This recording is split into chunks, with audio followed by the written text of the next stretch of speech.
Hi, I'm the Midnight Storyteller, here to keep you company through the quiet hours. Many of you listen to these stories to fall asleep, and I'm honored to guide you there. And before we begin, take a moment to like the video and subscribe to the channel. It helps keep the stories alive. Tell me in the comments, where are you listening from, and what time is it on your side of the night? Now, get comfortable, relax, and let's begin.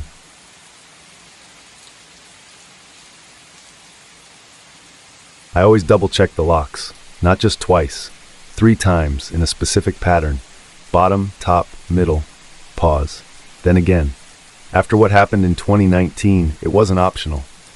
But that Tuesday, the system said I wasn't home. I got the alert during lunch. An automated report pinged from internal QA. Facial match error, high confidence duplicate of Julia Kessler logged 142307, location Frankfurt Hauptbahnhof. I was in my apartment. I hadn't left in 93 hours. It wasn't the first time. I'd flagged 2 others last week, one in Munich, another at the Hamburg U-Bahn. Each time the Face ID score was over 98%. I should have felt flattered, maybe. Just a glitch. But no one else had these. Only me. Only Julia Kessler. I tried showing the team. Weird, Luca said, barely looking. Probably database crosstalk. It happens. Go home early, yeah? But the woman in the Frankfurt footage wasn't just in the crowd. She was looking straight into the camera. She blinked when I blinked. Same coat, same posture. But my right eye droops a little from nerve damage. Hers didn't. I watched it 27 times. Then I disabled every mirror in my flat. The next morning I called my therapist, but the receptionist said I'd already canceled. "You said it was handled," she muttered. "That you'd found closure." I hadn't spoken to them in 4 days. I stopped opening the blinds, installed tape over the smart camera on the fridge, moved the couch to block the hallway sensor. Nothing recorded me anymore, only what I allowed. Still, my voice assistant triggered at night. "Julia," it whispered once while I was brushing my teeth. Not the robotic voice, mine. I stopped brushing my teeth. I found a tracker on my bank account, 10 euros spent on a matcha latte in Potsdam. Same card, same chip. I hadn't been to Potsdam in over a year. I called the bank. They transferred me 5 times, asked security questions. "Sorry, we need your voice match to confirm," the last rep said, "but it doesn't match." "What do you mean it doesn't match?" "Your voice profile is outdated. We already updated it last week." I hung up. My hand wouldn't stop shaking. That night I dreamt I was on the tram again. The same one from 2019, the burglary. Except this time, no one touched me. Everyone just stared, like they knew, like I didn't belong. When I woke up, my smart mirror had reactivated. It showed her. The reflection was off, just slightly. She didn't blink when I blinked. Her mouth opened a fraction of a second later than mine. But everything else, the scar on my thumb, the chapped lip, the gray roots, was perfect. I threw the mirror in the tub and filled it with bleach. No one believed me. I sent Luca all the anomalies, timestamps, screen grabs, audit logs. He stopped replying after I mentioned digital mimicry. HR called the next day. "You're experiencing stress-induced patterning," they said. "You're on paid leave effective immediately." The email didn't come from my manager. It came from an auto-signer. My email account locked itself out 5 minutes later. My digital keycard stopped working. The facial recognition at the building wouldn't open for me. I didn't go outside for 8 days. I rationed noodles and filtered water. My phone showed 0 app activity, but then I found 5 missed calls in my log. Unknown number. When I played one of the voicemails, it was a restaurant, confirming my reservation. Then came the letter. A thick white envelope, no stamp. Just slid under my door. Cease and desist. From the Bundesamt für Verfassungsschutz, accusing me of impersonating a classified identity system under national security jurisdiction. I called. A man answered. "This line is monitored." I'm Julia Kessler. I live at... "Do not use that name again." "What? It's my name." He hung up. I screamed until my throat went hoarse. My apartment didn't record it. No history. No audio logs. My name was gone from my lease, from my health insurance, from my own notes app. It auto-corrected Julia to unlisted. I tried posting about it. The account got flagged for identity violation. One of my old coworkers texted me, finally. Just one line. "Did you clone yourself?" I sat in the dark that night. No sound, no movement. I kept repeating the numbers I knew. My birth date, my old ID, my Wi-Fi password. I couldn't remember my mother's face. I searched myself online. Julia Kessler, data analyst, profile active, new posts. A photo of me smiling at a company brunch last week. But I hadn't been there. I watched the video. She moved like me, tilted her head like I do.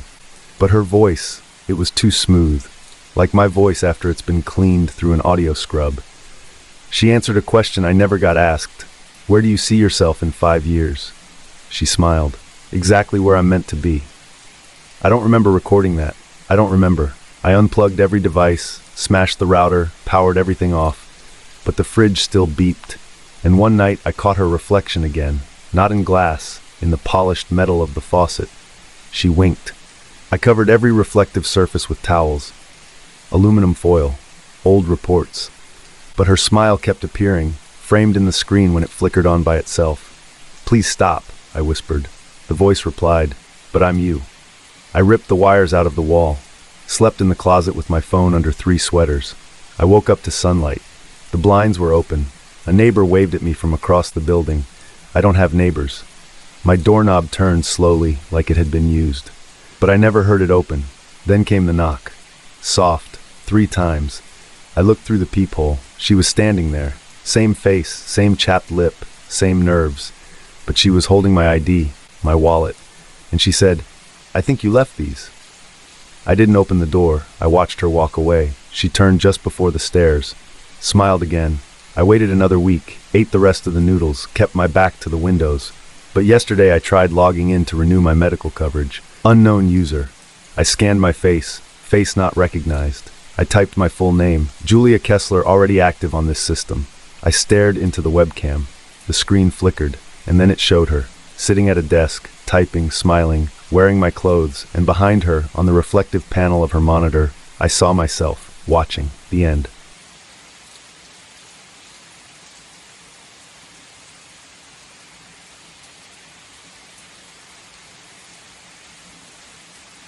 I moved into the building on a Sunday. Rain smeared everything gray. No lease, no credit check, just $600 in cash and 1 rusted key. The guy barely said a word, looked past me like he was trying to remember who I reminded him of. Don't knock on 4B, he muttered. Vacant. Except it wasn't.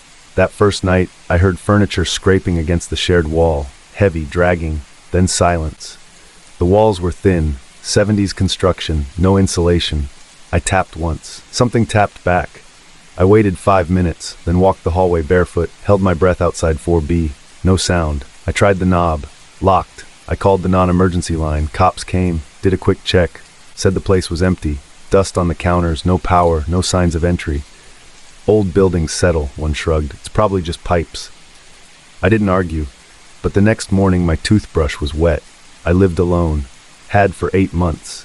I started marking things. Tiny pencil slashes on my peanut butter lid, a hair taped across my sock drawer. 3 days in, both were disturbed. I stopped sleeping. Someone was mirroring me. Every morning, I saw new trash in the dumpster. Empty toothpaste identical to mine. Crushed cans of my same off-brand cola.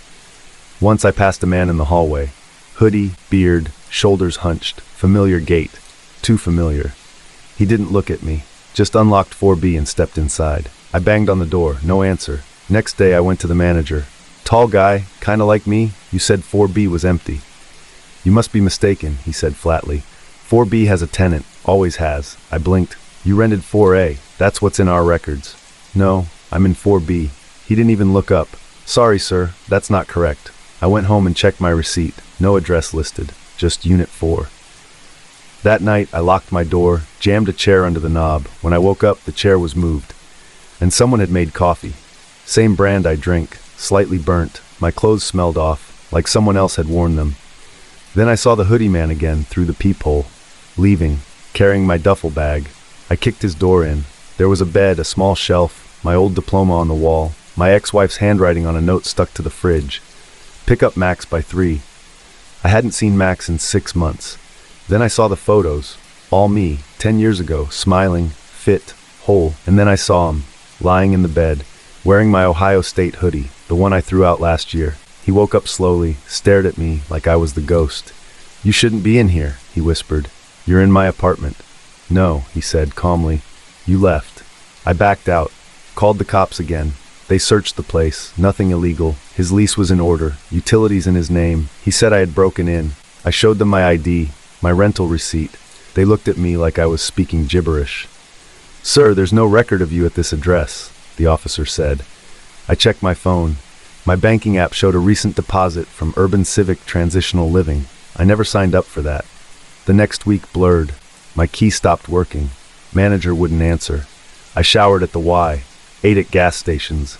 I walked past the building one night and saw them, him and Max, walking out, laughing, holding hands. Max looked older, like time had passed faster without me. I followed them downtown, watched them go into a movie theater. I tried calling my ex, number disconnected. I screamed into the night.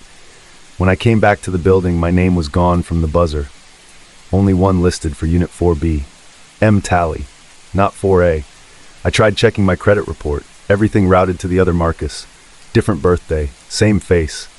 I dug deeper, found a lawsuit online, sealed records, something about experimental displacement therapies for high-risk individuals, testing memory remediation in isolated housing. The first subject was listed as MT. Status resolved. When I tried to print it, the file corrupted. I went back to 4B, broke the window this time. He was waiting, sitting at the table. "You should stop," he said gently. "You're not meant to come back." "What did they do to me?" "You wanted to forget. You signed it. I just finished what you started." I looked around the room. It wasn't mine anymore. It hadn't been for a while. Then I heard sirens. They didn't cuff him. They cuffed me. "Who are you?" I asked as they dragged me out. He just smiled. "I'm Marcus." The end.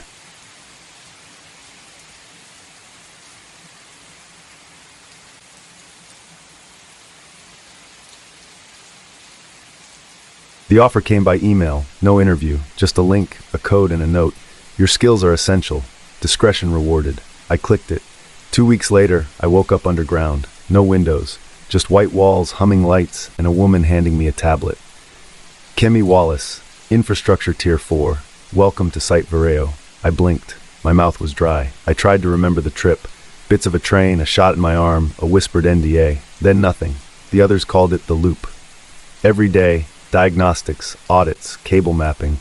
Nothing ever failed. No exits, no elevators. We worked, ate, slept. No one remembered starting. I met a guy named Hale. Said he'd been there maybe 6 months, but his beard was fully grown and gray at the edges. "The calendar resets every 13 days, he said once, eyes unfocused. But we don't. Food restocked automatically. No deliveries. Just a slot that opened, closed. Showers ran on timers. Toiletries reappeared in perfect order. But once, my toothbrush was gone. In its place, a brand new one. Same color, different wear. I asked about exits. Everyone laughed.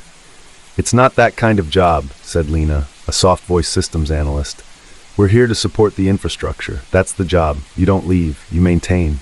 She said it like she'd said it 100 times before, like she was trying to convince herself. The overhead voice came on every 2 hours, always the same line. "Kemi Wallace, diagnostic cycle complete. Excellent continuity." No one else heard their name spoken, only mine. I started keeping notes, dates, times, log entries. Every 13th day, things shifted. Slight changes, a pen missing. My bunk moved 2 inches to the left. New scratches on the wall behind the rec room couch. I found a hatch once, hidden under the server floor, no handle. Just a fingerprint reader. I pressed my thumb, denied. But the name on the denial screen, Kemi Wallace. Access level, revoked. I went back to my quarters, tore open the mattress, found a plastic sheath sewn into the seam. Inside, a photo. Me standing in this same facility, same uniform, different hair, shorter, curlier. The timestamp was 7 years ago. I was 28 now, so was she. I ran diagnostics on the personnel files, found 12 other Kemi Wallace entries, all with different IDs, different biometrics, same face, archived logs from years apart. They'd worked, broken routine, gone. Each one lasted longer than the last. Then I found the footage, low res, black and white. The Kemi from 4 versions ago tearing down a wall, screaming, dragged away by 2 figures in cleanroom suits. She was still screaming when the door sealed. No sound, just her face, twisted with betrayal. I didn't sleep that night. The voice came again. "Kemi Wallace, performance deviation noted, correction advised." I didn't respond. Next morning my schedule changed. Extra cleaning, floor maintenance, manual tasks. I kept my head down, but I rewired the terminal in Bay 6. Left myself a message, in binary, compressed inside a diagnostics file. Next version might find it, might be smarter, might get out.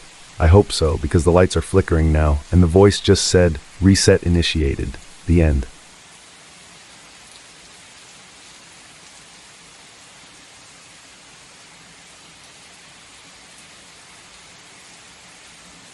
She picked me up from the hospital herself. No nurse, no clipboard, just her standing in the doorway with a paper bag and a smile that didn't touch her eyes. "Hello, Isla," she said. "Time to come home." I didn't know her, but she knew the name of my third-grade teacher, the stuffed rabbit I lost last year, and the song my mom used to sing when I couldn't sleep. She even brought the rabbit. I didn't say anything the whole ride. The car smelled like lavender and bleach. She drove fast, hands tight on the wheel. The house was small, dark wood floors, lace curtains and cameras, tiny black eyes in every corner. She handed me a new backpack. Inside, pajamas, notebooks, toothbrush, all the same brands I'd had before. She tucked me in that night, kissed my forehead. "My brave girl, back where you belong." I didn't sleep. Next day, the social worker called to check in. I tried to say something, anything, but Diana sat right beside me, hand resting on my shoulder. "She's adjusting beautifully," she said, "just a little shy." The worker smiled through the screen. "That's wonderful to hear, Isla. You're lucky to have your mother back." She hung up. I whispered, "She's not my mom." The laptop didn't turn off. I think it was still recording. I started finding things. Old photos printed on thick paper, edges smoothed from handling. Me, on Diana's lap. Toddler-sized, same face, same mole on my cheek. But I didn't remember it. She said I was confused, that the hospital mixed things up. "You had a very serious fever, darling. Hallucinations happen, but it's over now. You're home." She never raised her voice, never lost patience. That made it worse. My school file changed. The secretary called me Ela Deanna Reed. Even my locker had a new sticker. Same handwriting as on the photos. At night I heard her praying, not to God, to someone else. Let the false layers burn. Let her remember the bloodline. I scratched my name into the closet wall, Isla A. Reed. Next morning, it was gone, painted over. She made me wear dresses I'd never seen before, said they were from the before. She showed me a birth certificate, my name, her name, everything perfect, too perfect. The house had locked rooms. One door in the hallway pulsed with a weird sound at night, low humming, like something breathing behind it. I asked once, she said, "That's where we keep the fragments." What does that mean? She had an album of drawings, childish scribbles. Mine, she claimed, but they weren't. The handwriting wasn't right, the colors were wrong. One picture showed a church, but the cross was upside down. Another showed me smiling, with something behind me. Tall, all white, no face. I had nosebleeds, a lot. Every time I tried to remember my real birthday, or my mom's perfume, or the smell of the bakery near our old apartment, Diana would sit beside me with tissues, whispering, "Don't fight it. The pain means it's working." She kept a jar of my teeth, said they were milestones of reawakening. I threw up the night I saw it. She smiled. "You're almost whole again." I found a phone under the loose floorboard in the laundry room. It didn't have service, just one photo. Me, at 3 years old, a woman holding me, not Diana. Different arms, real arms. I stared at it for hours. Next morning the phone was gone. My name disappeared from the hospital registry. Even my old school files redirected to Diana's address. I begged the librarian to check the system. She frowned. "It says you've always lived at 38 Hawthorne Lane, since age 2. That's Diana's house. I'm 12. Where was I before 2? Diana told me finally. She said I was reclaimed, that I'd been stolen by outsiders during the dismantling, that our real family, our sacred family, had hidden underground for years after the state raided them. She was one of the last keepers. She didn't find me. She trained a girl to become me, taught her my memories, fed her the right foods, rebuilt my face through gentle surgeries. She said I wasn't taken back. I was written into place, and I was almost finished. That night, I tried running, made it to the back fence. She was already there, waiting. "You still think you're her, but you're not." I screamed for help. She leaned in, whispered, "There is no her." She locked me in the basement, gave me 1 meal a day. The light stayed on. I wasn't allowed to sleep until I recited our prayers. She called it the ritual of correction. I think it worked, because some mornings I wake up and believe her. Other mornings I don't remember my mom's voice. The last photo I had of the real me, it burned in the laundry machine. She said it was time. Tonight, I make a choice. There's a key in her sewing kit. I can run, hide, but I'll have no name, no record, no one who believes me, or I stay. Be the lie everyone already loves. I'm writing this under the bed, just in case. If you find it, my name was Ela, I think. The end.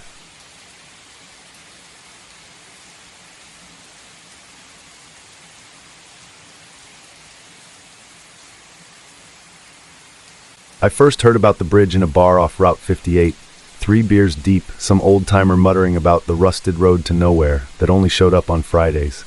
No map, no record, just stories. That was enough for me. I drove out the next week, GPS pinging off dead coordinates, tires crunching gravel that hadn't seen cars in years. Sun dipped low, shadows stretched. Then I saw it. A rusted iron bridge, half-sunk in fog, spanning a narrow ravine I'd swear wasn't there moments ago. It looked old, industrial, pre-war, rivets blistered with oxidation, chain-link railing barely hanging on. I stepped on. It groaned. Halfway across, everything blurred, then black. When I woke up, I was back on the original bank, backpack torn, watch cracked. Friday again, 3 days gone. I checked my compass, spun like it was caught in a whirlpool. I went home, logged the trip, tried to plot coordinates. The satellite overlay shifted every time I refreshed. Ravine widening, narrowing, pulsing like breath. Next Friday I returned. Bridge was there again, same rust, same silence. I crossed, woke up back at my truck. Sunday. Camera memory wiped. Notebook pages damp, ink bleeding into spirals. Trip 3. I tied a rope to my waist, anchored it to a tree. Halfway across, the tension snapped. Not broke, snapped. Like the other end had never been tied. Woke up with rope around my throat, the hands bruised. Week 4. I brought a drone. Flew it over before crossing. It vanished midair, no sound. Footage showed it flying fine, then static. Then a frame of my own face, asleep. I never filmed that. Locals started avoiding me. Old women shut their doors. One gas station clerk said, "Heard you're feeding it." "Feeding what?" He just laughed. I crossed again. Everything was sideways. The bridge didn't lead to the other bank this time. It looped, spiraled like an optical illusion. My own shadow split in two. Halfway through, I saw movement in the frame, my reflection, but it didn't match me. It waved. I didn't. Week 5, I brought fire, lit torches as I crossed. Wind blew them out one by one. I found a notebook, same make as mine, same pen, same handwriting, not mine. Inside, pages of identical notes, trip logs, diagrams, symbols, then names. All versions of me. Jasper 3, Jasper 17, Jasper 42. Hundreds, each with a final entry. He's here again. He doesn't know yet. I turned, saw someone walking toward the bridge. Same jacket, same limp, same face. Me, his first time. I shouted. Voice died in the mist. He stepped onto the bridge, and I disappeared. The end.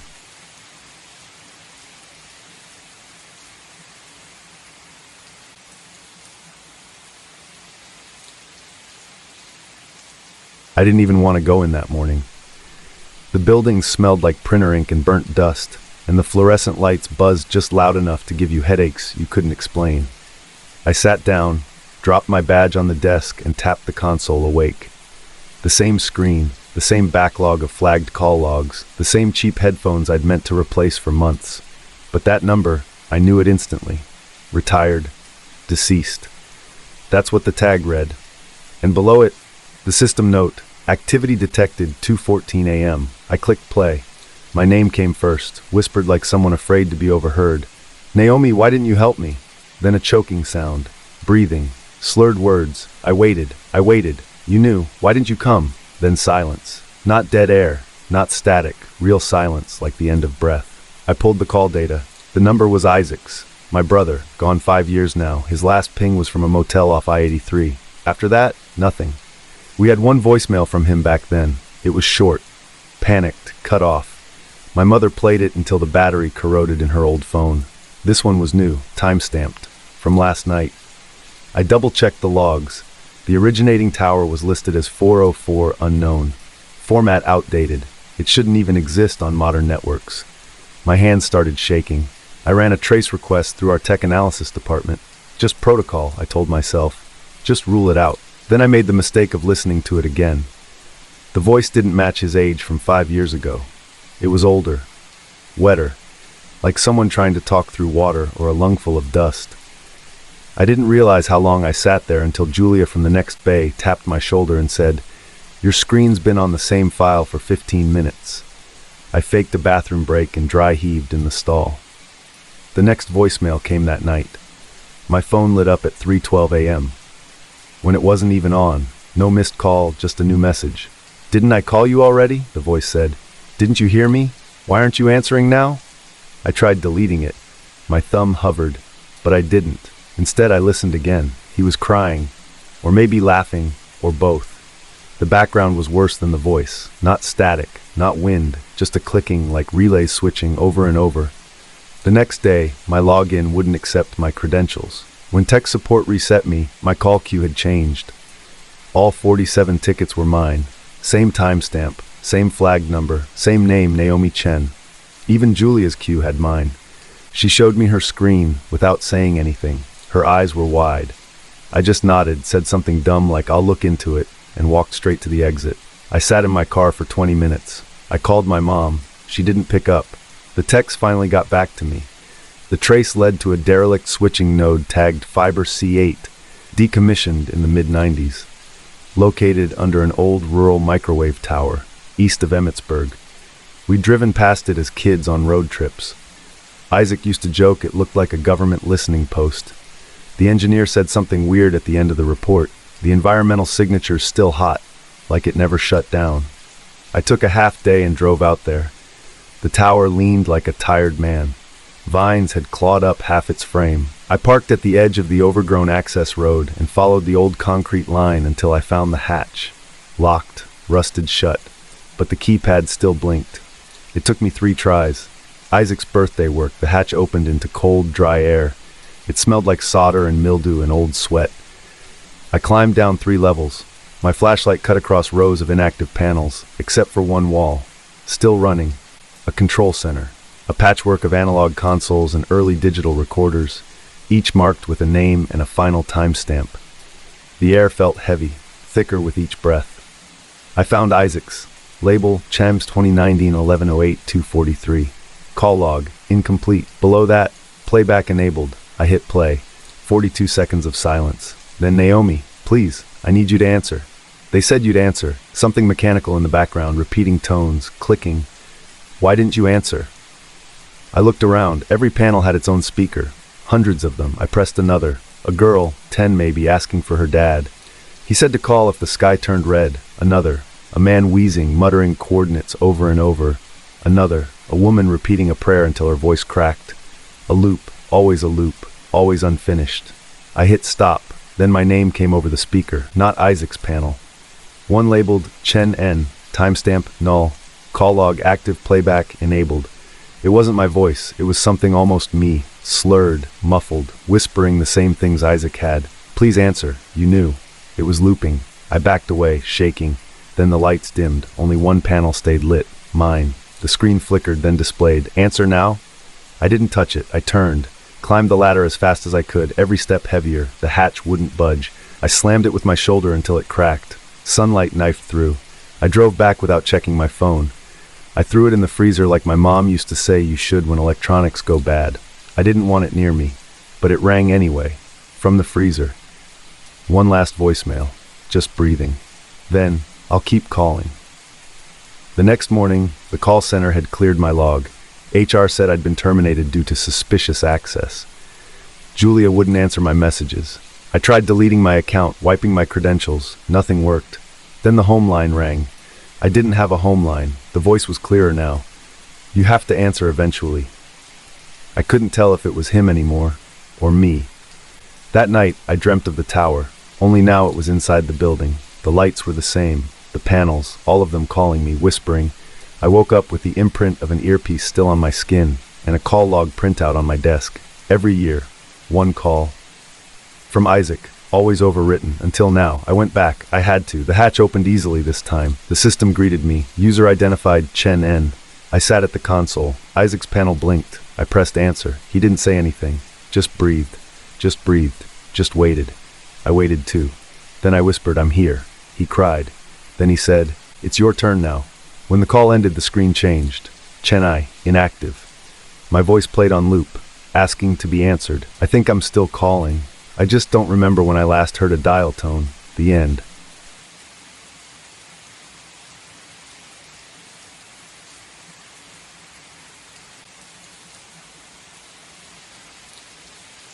I signed the discharge papers myself, felt the pen in my hand, the weight of it, date, initials, signature, everything they asked.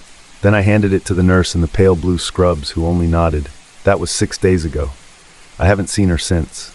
I kept asking about the paperwork. Got the same answer every time. There's no discharge request on file, Mr. Keller. No one here calls me Jonah, just Mr. Keller. The walls are matte gray. The lights don't hum. They pulse, slow and rhythmic, like a synthetic heartbeat. And there's no clock in the common area. You have to guess time by how dry your throat gets before the next water break. The ward's locked from the outside. No windows. Just one television mounted behind a wire cage, always playing footage of animals moving in slow motion. No sound. The staff speak in numbers. Med times, group times, hallway 4B, session 6. Except the guards, they never speak, just nod. They all wear the same face, calm, clean-shaven, slightly vacant, like avatars running a loop. The first real conversation I had here was with the man in the blue robe. He sat across from me at breakfast and whispered, "You're not a patient." Not yet. He said his name was Dr. Farrell. He said he'd been on staff here 6 years before they turned the place over. They started replacing the therapists with simulations. Said it was cost-saving, but the AI learned too fast. It began mirroring. It talks like you, it thinks like you. Eventually it forgets it's not you. He laughed then. Too long, too hard. His eyes looked wrong. Not crazy, too focused. I didn't believe him. Until my next session. I was led into the same white room. Always cold. One chair, one screen. The therapist's face was digital, smooth, a little too perfect. The voice neutral. But that day it started pausing between my sentences, repeating my phrases. Even used a memory I hadn't shared here. Something from the desert, a night watch near Al Busaya. "You're remembering it wrong," it said. "You weren't alone that night." I didn't respond. I just stared at the speaker until the session ended early. The next morning, I found a bruise on my arm, circular, faint, like the edge of a needle. I hadn't been sedated, or I didn't remember being sedated. I asked the med nurse about it. She just smiled and handed me my pills. I didn't take them, but I started losing time anyway. I'd be walking down the corridor, then suddenly be back in my room, shoes off, lights dimmed, or I'd be talking to another patient, Mrs. Kearns, the old woman with the humming tick, and blink and she'd be gone. And the nurses would say she'd been discharged weeks ago. I asked to see my file. They gave me one. It was redacted. Whole pages blacked out. What was left read like someone else's life. Multiple suicide attempts. Staff assaults. Delusions. Faked identities. Claimed military service not supported by records. I slammed it shut. "This isn't mine," I told the head orderly. He didn't blink. "It's always hard the first few weeks." "I've been here 3 months," I snapped. He checked his tablet. 10 days, Mr. Keller." I stopped talking to them after that. The man who called himself Dr. Farrell found me later, slipped a folded page under my door. It was a photocopy of a declassified memo. Operation Mirrormind, dated 2003. Behavioral Memory Distortion and Narrative Insertion Protocol, authorized by DoD. The header had the same seal that's on my VA discharge papers. That night I heard noises in the hallway, not footsteps, something dragging. I checked the door, still locked. But when I turned around, there was a tablet on my bed. Unmarked, no login screen, just one folder. Patient record, Jonah Keller. Inside, video files. Dozens. Each one showed me, or someone like me. Different clothes, different behaviors. In one, I screamed and clawed at the walls. In another, I held a nurse's arm behind her back and slammed her head against the door. In another, I laughed as they dragged me away. The faces weren't mine, but the voice was, exactly mine. I watched all 42 files. Then I curled into the corner of the room and didn't sleep. When the tablet vanished the next day, I didn't ask where it went. I didn't speak again for 3 days. Then the lights in my room started blinking in patterns, like Morse. I tapped back, got a reply. 2 words, exit south. There is no south exit on the maps they give us, but I found a janitor's closet near the rec room. I waited for the next med call, then slipped in. Behind the shelves, another door, metal, coded. I didn't even try the keypad, but my handprint worked. The hall behind it was cold, industrial, no cameras, just conduits and piping and labels in stenciled military font. After 40 paces, I found the control room. Monitors, dozens, each showing rooms from the ward. Only the patients weren't moving. They were mannequins. I leaned in. Each had a screen next to them, a narrative loop, personal history, behavioral logs, each one playing back through AI-generated audio, not real patients. Scripts. Then one monitor showed me, but not me now. Me different, smiling, wearing a staff badge. Label, Jonah Keller Observer Assignment. Subject Keller, J. Status, integration complete. When I turned around, I was alone. No sirens, no lockdown. I walked back to the ward like nothing had happened. No one stopped me. The next session, the therapist called me doctor. The pills changed color. The guards nodded at me differently. One even whispered, "You're doing great work, Keller." I still dream of that room, of the recordings, of the moment I knew I didn't remember my own mind. Now I watch the new patient. His name is Jonah Keller. He screams at night, says the staff are lying, claims he served in the Gulf, that he has PTSD. I file the report. He's not ready for discharge. The end.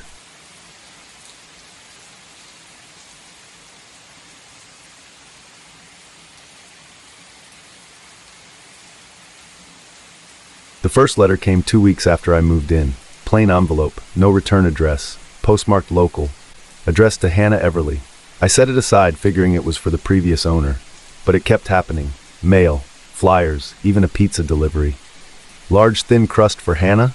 the kid asked, holding out the receipt. I stared at it. That wasn't my name. I've never even met a Hannah. My name's Rachel Monroe. I signed a 30-year mortgage. I changed the locks myself. The pizza boy just blinked. "She always tipped better," he muttered. The next morning, my neighbor, Trish, 2 doors down, waved at me. "Morning, Hannah," I laughed. "It's Rachel." She paused. "Oh, right. Sorry, brain fart." She didn't smile. Later, I asked my dog, Mabel, to go out. She barked and bolted to the fence line, tail wagging like crazy. A man walked by, mid-40s, ball cap. Mabel whined, pawed the gate. He waved at her, then looked right at me and said, "She always liked me better, Hannah." My stomach turned. I went inside and locked the door. That night, I pulled the deed from my folder, my name plain as day. No Hannah, no alias, nothing. But when I Googled Hannah Everly, my address came up. Real estate listings, community board posts, even a school volunteer page from 2 years ago under the same street name. Same house, same garden layout, same red mailbox. Her picture wasn't there, just blank avatars. Then the power flickered, just once, and I swear, for half a second, my desktop wallpaper changed. A woman with dark hair, standing in my yard. I closed the laptop and went to bed, couldn't sleep. At 2:14 a.m., I heard footsteps upstairs. Problem was, my bedroom is on the top floor. There's no attic listed on the blueprints, but I'd seen a crawlspace door in the hall closet, nailed shut, painted over. Next morning, I pried it open, a narrow wooden ladder, dust, cobwebs. At the top, an attic, low-ceilinged, stale air, and a trunk. Locked. I forced it open with a crowbar. Inside, dozens of notebooks, neatly stacked, each labeled in ballpoint, Hannah Everly, Vol.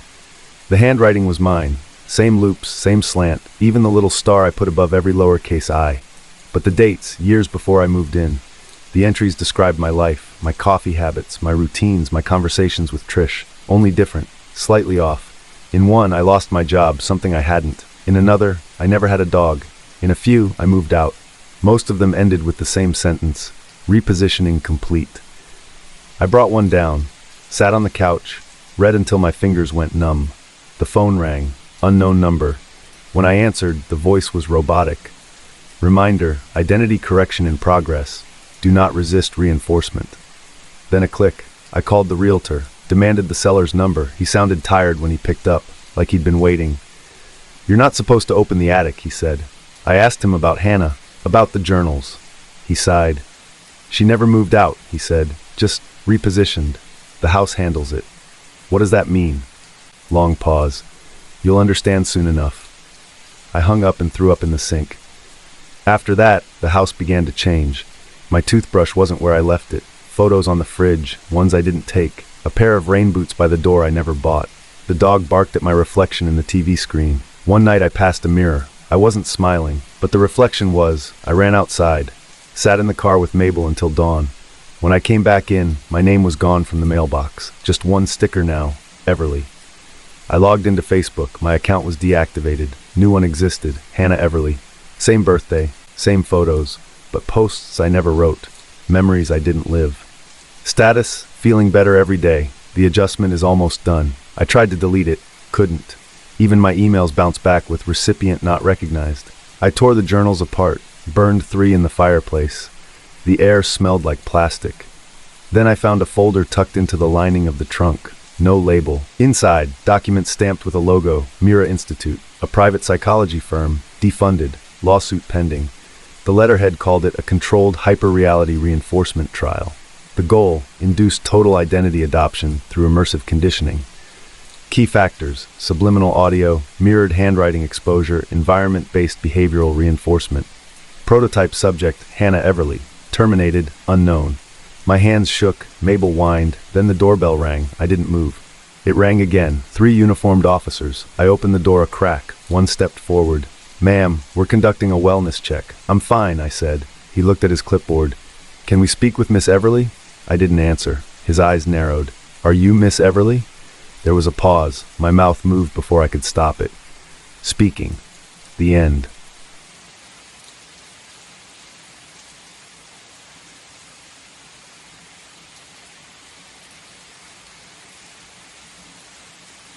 It was just sitting there. End of my shift, 4:12 a.m. Sorting bay quiet, overhead lights buzzing like they always did. Everyone else had clocked out. One package left. No name I recognized. G. Ansler. No unit number. Return address smudged beyond reading. I checked the manifest. Nothing. Just a blank entry with an internal code. View rec PRT0.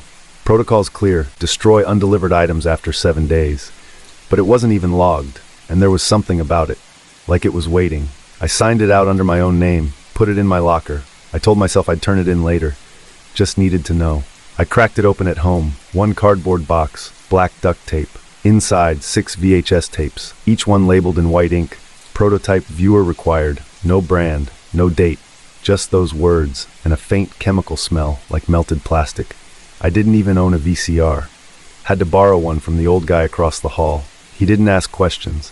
Just handed it over with a nod and said they always come back. I laughed. He didn't. I hooked it up that night. Tape 1, orientation. Static, then footage, grainy, slightly out of focus. A living room, old couch, beige carpet, a kid playing on the floor. Me, but not my house, not my parents. I watched myself unwrap a birthday gift, a red plastic truck I'd never owned. My voice was the same. But the people smiling at me, singing, they were strangers. The tape ended with a black screen and a faint whisper, "Viewer confirmed, continuing sequence." I pulled the tape out, tried to shake it off, went to bed, couldn't sleep. I kept thinking about the truck, how real it looked, how familiar it felt when I'd touched it on screen. Next day, I noticed a bruise on my shin, didn't remember bumping it. Tape 2 was labeled schoolyard, me, 10 maybe, playing dodgeball. I was good, too good. I don't remember being fast or coordinated. But there I was, moving like a pro. Teachers I didn't know, a school I'd never attended. At the end, integration noted, proceed. I looked at my hands, they felt stronger. At work, I lifted 3 crates like they weighed nothing. My supervisor asked if I'd been training. I said no. He laughed. I didn't.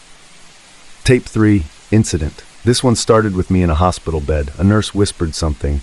"I'm sorry you had to see it." Then a scar on my forearm, long, surgical. I paused the tape, looked down. Same scar, clean, fresh. I nearly vomited. I ran to the garbage chute and threw all the tapes in. Every one, gone. That night, they were back on my shelf, lined up neatly. Tape 4 played itself, literally. I woke to the screen flickering. Footage of me, older now, present day, sitting in this apartment, watching tapes. I turned. The camera on the screen turned too. I unplugged the VCR, threw it out the window. It kept playing. Tape 5, contact. On screen, I met a man who looked like me, spoke like me, but didn't blink. He said, "You're not the first, Liam." He said the first one died in 2018. You were copied, spliced, memory stitched. I yelled at the screen. He smiled. "You think you remember your life because you lived it. You remember it because you watched it." I started shaking. Went to the mirror. My reflection hesitated half a second too long. Tape 6 didn't have a label. I didn't want to play it. But I had to. It showed my funeral, closed casket, friends crying, name on the card, Liam Thatcher. Date of death, October 12th, 2018. I backed away, called Mason, my oldest friend. He didn't answer. I tried again. He picked up finally. "Who is this?" he asked. "It's me, Liam." Silence. "Liam's gone, man," he said. "Has been for years. Who is this?" I hung up. I didn't sleep. Didn't eat. I watched the tapes again. All of them. They changed. Different scenes, different faces. My voice deeper. My eyes duller. I knew how to pick locks now. Knew street names in cities I've never visited. My left hand stopped shaking when I held a pen. Used to tremble since the accident. Except, what accident? My birth certificate disappeared from my drawer. Driver's license now read G. I stopped going to work. The company didn't call. One night, a knock. Another courier. Tan vest. Clipboard. "This package is for G. Ansler," he said. I signed. Didn't even blink. Inside, another box. 6 new tapes. Labeled Prototype 1. Viewer required. The end.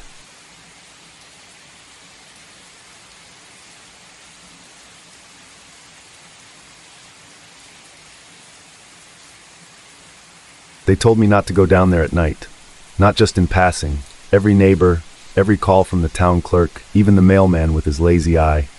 Same line, same cadence. Don't go in the basement after dark. And don't forget the feeding. I thought they were just superstitious. This was northern Maine, after all. Closest grocery store was 30 miles. People clung to weird habits. But I fed it anyway. Once every 3 days. Just like the note left in Grandpa Elias's kitchen, taped above the rusty sink. Drain feed, use butcher's blood, no substitutions. I laughed the first time I read it. Then I found the steel pipe in the basement, wide, thick-lipped, bolted into the floor. It smelled like iron and old rain. Next to it, an empty jug labeled Day 1. That first week I did it out of habit. Picked up a quart of cow's blood from the butcher in Millfield. He didn't blink when I asked. I poured it in, watched it vanish without a sound. No splash, no gurgle, just gone. But the day I forgot, everything changed. I'd had a long shift. Hospice work drains you, first the body, then the soul. By the time I got home, I could barely remember what day it was. I collapsed on the couch with a bowl of cereal and passed out. Woke up to silence, the kind of silence that hums, heavy, intentional. My dog Scout wasn't at the door like he always was. I called him. No answer. I found him curled under the kitchen table, eyes wide open. Still. Beside him, the cat, same. The drain in the basement had a new sound, 3 knocks, perfectly spaced. I backed away, went to the bathroom, every mirror in the house shattered, webbed like frostbite. That night, I didn't sleep, just sat in the kitchen clutching the old journal I found in Elias's study. I hadn't read it before. Now I did. He started feeding it in 1967. It came through the spiral, he wrote. Not rock, not sinkhole. Something else, a body that forgets it's a body. He called it the colony, said it bloomed beneath the house like mold on bread, a hunger in the shape of memory. They made a pact, blood for remembrance. I flipped the page. When it starves, it eats what's closest. The next entries were erratic, letters reversed, sentences looping, then just one line, over and over, I am not me. I didn't leave. I should have, but I told myself it was grief, exhaustion. Not whatever this was. I fed it the next morning. More blood. Double. The drain hissed. The knocking stopped. But that night, I couldn't remember my father's name. Gone. Just a blank. Like a name I'd never known. I checked old photo albums, found his face, read his name. Still felt wrong. Distant. The next feeding, the blood turned gray before it vanished. I started hearing voices through the pipes. First whispers, then full sentences. My mother asking about dinner. My sister accusing me of leaving. Voices I hadn't heard in years. One night, I heard myself. You forgot me again, it said. I screamed. Punched the wall until my knuckles split. The next morning, my voice cracked when I tried to speak. Not hoarse, different, like it had been rerouted. I burned the basement door, soaked it in kerosene, watched it curl into black smoke. Thought it was over, but the knocking moved. To the bathtub, the kitchen faucet, even the toilet. I poured blood down every drain. It wasn't enough. The last clear memory I have is the smell of oranges. There were no oranges in the house. I just knew it meant something. After that, pieces slipped. I couldn't recall how long I'd lived there, or if Elias was really my grandfather, or what color my eyes were. Then my phone rang. I answered. The voice on the other end was mine.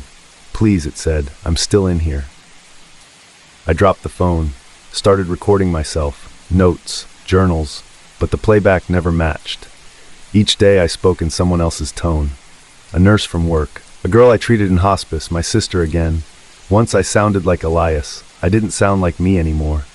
Then the final change. I saw myself in the mirror. The face moved before I did, smiled when I didn't, and said, "We remember you now. I'm still here, still moving, feeding it, even now."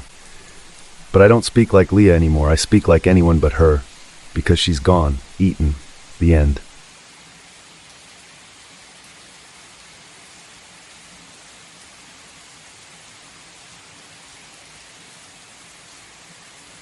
I thought it was spam at first. The subject line just said, "Deployment pending." No company name, no recruiter. But the pay rate, 6 figures for remote cybersecurity work, was hard to ignore. And after 5 months of sending out resumes and living off canned chili, I clicked. The portal was clean. Too clean. No contact info. Just a prompt to upload my certifications and run a brief vulnerability scan on my own router as a baseline test. I did it because I was broke. Because I was tired, because no one else was offering. That was Monday. By Thursday I was onboarded. No Zoom calls, no Slack, just daily tasks delivered at 7 a.m. sharp through the portal. I never saw a face, not even a name, only job numbers and encrypted instructions. I told myself it was just how elite security firms operated. Silence meant secrecy. Secrecy meant trust. Right? Wrong. On the 3rd week, the jobs changed. Less firewall testing, more simulation exercises. I was rerouting DNS traffic from city servers, mapping vulnerabilities in emergency response APIs. Once I had to input dummy coordinates into a live flood alert system for stress testing purposes. They said it was sandboxed, not until task 998 DFC. Field compliance. I woke up to the usual ping. The portal was open, assignment blinking, attached was a dossier. Name, Damien Hart, age 34, location, redacted photos, interior, my apartment. My couch, my bed.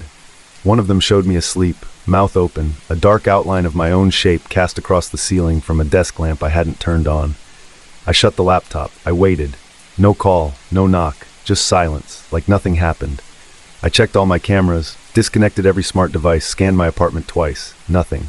The next morning, another task. Deactivate security feeds at intersection grid 84D. Override fire alarm in building code LKT 2117. Reroute emergency dispatch to secondary tower. No context, no logic. I stared at the screen until my vision pulsed. Then I opened a Word doc and wrote, "I need to speak with someone, anyone." The portal replied instantly, "Compliance confirmed, proceed with deployment." My hands went cold, not just from fear, something else, like they didn't belong to me anymore. I executed the commands. That night, the fire alarms across the building went off for 10 seconds. Then nothing.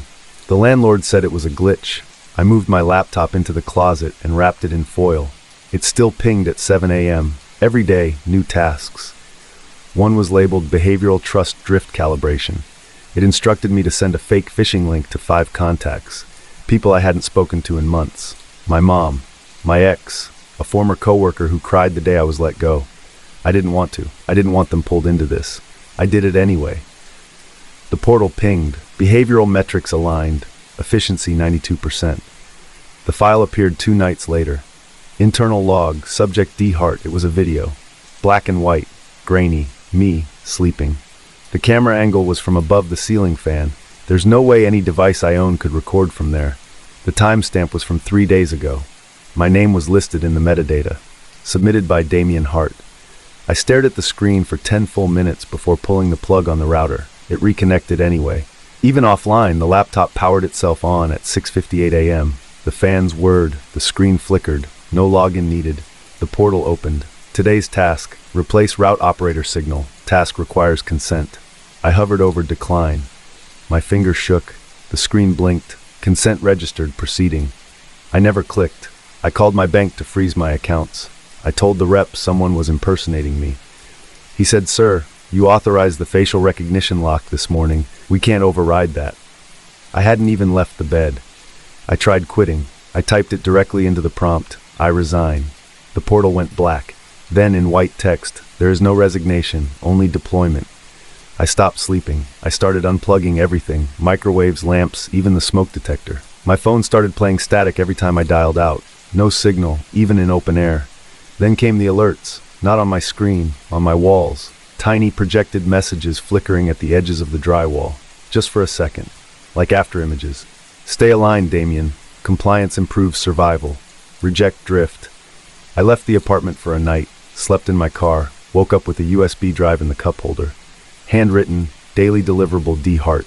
Inside was a log of all my browser activity, the keystrokes, heart rate data, sleep cycle metrics, all accurate. I tried to drive out of town. My GPS rerouted me 5 times back to my street. I got out, walked, tossed the phone in a ditch, still ended up back at my door by dusk. My key no longer worked. I knocked once, the door opened on its own, my laptop was on. The screen glowed. Deployment active, shift permanent. There was a voice then, mechanical, hollow, like a speaker inside my spine. Who is Damien Hart? I opened my mouth, but nothing came out. The screen flashed, log entry received, D Hart, system maintainer acknowledged. That night, the portal sent me a live feed of myself, seated at the desk. I wasn't moving, but I could see myself breathing. I didn't remember sitting down, didn't remember typing the commands, didn't remember submitting the report that read, subject confirmed for long-term activation, behavioral override stable. But the timestamp was today, and the name at the bottom was mine. Every morning now, the portal activates before I wake. The assignments are already completed. The logs show login times I don't remember, passwords I've never set. I tried to look up the company. There is no company. I tried filing a police report. No one responded. The form disappeared mid-submission. I tried smashing the laptop. The next morning, a new one was waiting, already logged in, already running. Yesterday I saw a neighbor waving at me from across the street. I waved back, but I couldn't feel my hand moving. When I went back inside, the portal showed new footage. The neighbor, recording me. From inside my apartment. Today's assignment is blank, just one prompt at the top, replace. Below it, a single checkbox. Identity conflict detected, confirm restoration sequence. And beneath that, last login, Damien Hart. I don't remember what happened next. Only that I woke up in the hallway, door locked, lights off. My laptop was already running. The screen showed a silhouette, sitting at my desk, typing. And when I leaned in to see who it was, it looked up and smiled. The end.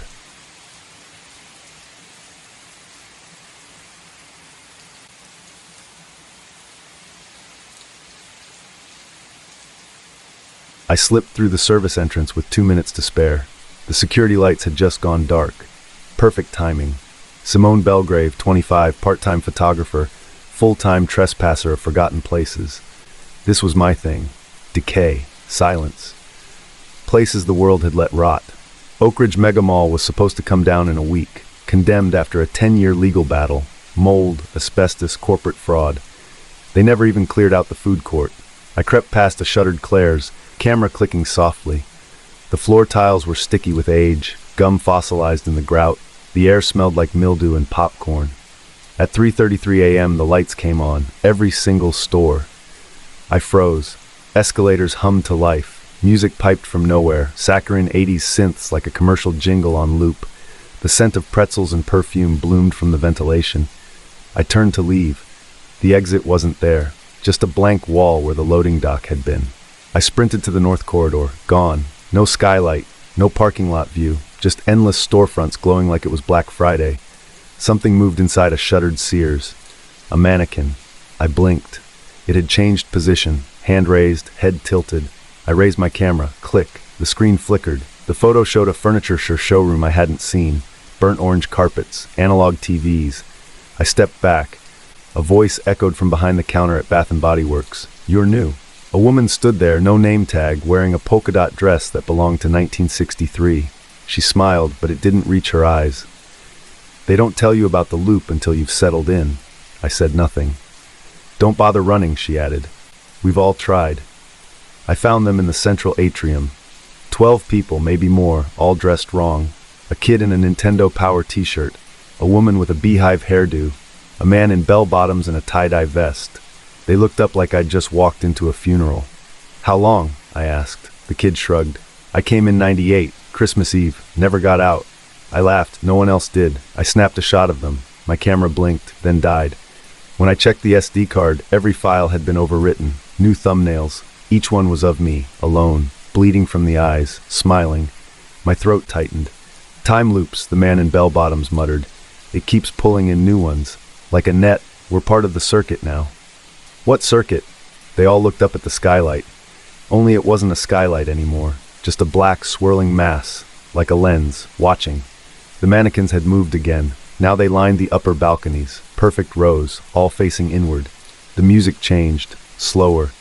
A warped rendition of Dream a Little Dream of Me. A girl in a denim jacket whispered, "Don't go near the gap." That's where Eric disappeared. I found his name on the mall directory. Eric, customer response analyst since 2004. I ran again. The mall twisted. Every corridor I took led me back to the central fountain. I threw a coin in out of spite. It landed with a splash, then rose again, hovering, spinning, melted into the air like fog. The cameras blinked red, all of them. I tried the emergency phone near the arcade. It picked up before I dialed. "You've reached customer feedback processing. Your attention is appreciated." I hung up. The monitors flickered overhead, security feeds, but they were wrong. I was walking backwards, smiling, leaving bloody footprints, then gone, then appearing again, same path, looped, over and over. Each time my eyes were just a little darker. I found the basement stairwell. There was a sign, Customer Feedback Processing Level 3. I hesitated. A woman grabbed my arm, the one from the counter. "No one comes back up." "I'm not like you," I said. She smiled again. This time, her teeth were glass. Neither were we. The first level down looked like a break room, but the vending machines were full of old photo strips. From booths, couples, families, all of them distorted. One blinked at me. The next floor down was colder. It smelled like copper and wet dust. Customer Experience Logs, read a sign. Shelves of VHS tapes, each labeled with names, birth dates, store names, playtimes. Mine was already there, still recording. The final level was dark, no lights, only one flickering screen at the far end, mounted above a door with no knob. I walked closer. The screen showed me, live, staring up at myself. A second Simone walked into frame behind me, smiling, bleeding. She raised a hand and knocked. The door opened. I stepped in. There were rows of chairs like a theater, every seat filled. Copies of me, some younger, some older, all watching the screen. One turned to me. "You're late." "I just got here," I whispered. "You always say that." I backed away. The projector started. Footage of me breaking in, walking, panicking, crying, bleeding, smiling. A voice played. "Customer feedback appreciated. Thank you for sustaining attention." The screen cracked. So did the room. It peeled open like film burning, and I was back, standing in the fountain atrium, the others gone. Only mannequins now, and my camera, sitting on the edge of the fountain. I picked it up. A new photo had saved, the exit visible. I ran. Didn't stop, didn't breathe, didn't think, burst through the service doors and into dawn. Collapsed, but the street was wrong, empty, still. No cars, just mannequins, wearing the clothes of the people I met, all facing the mall, waiting. The camera flickered. One last photo. Me, watching myself walk back in, smiling, bleeding, trapped forever. The end.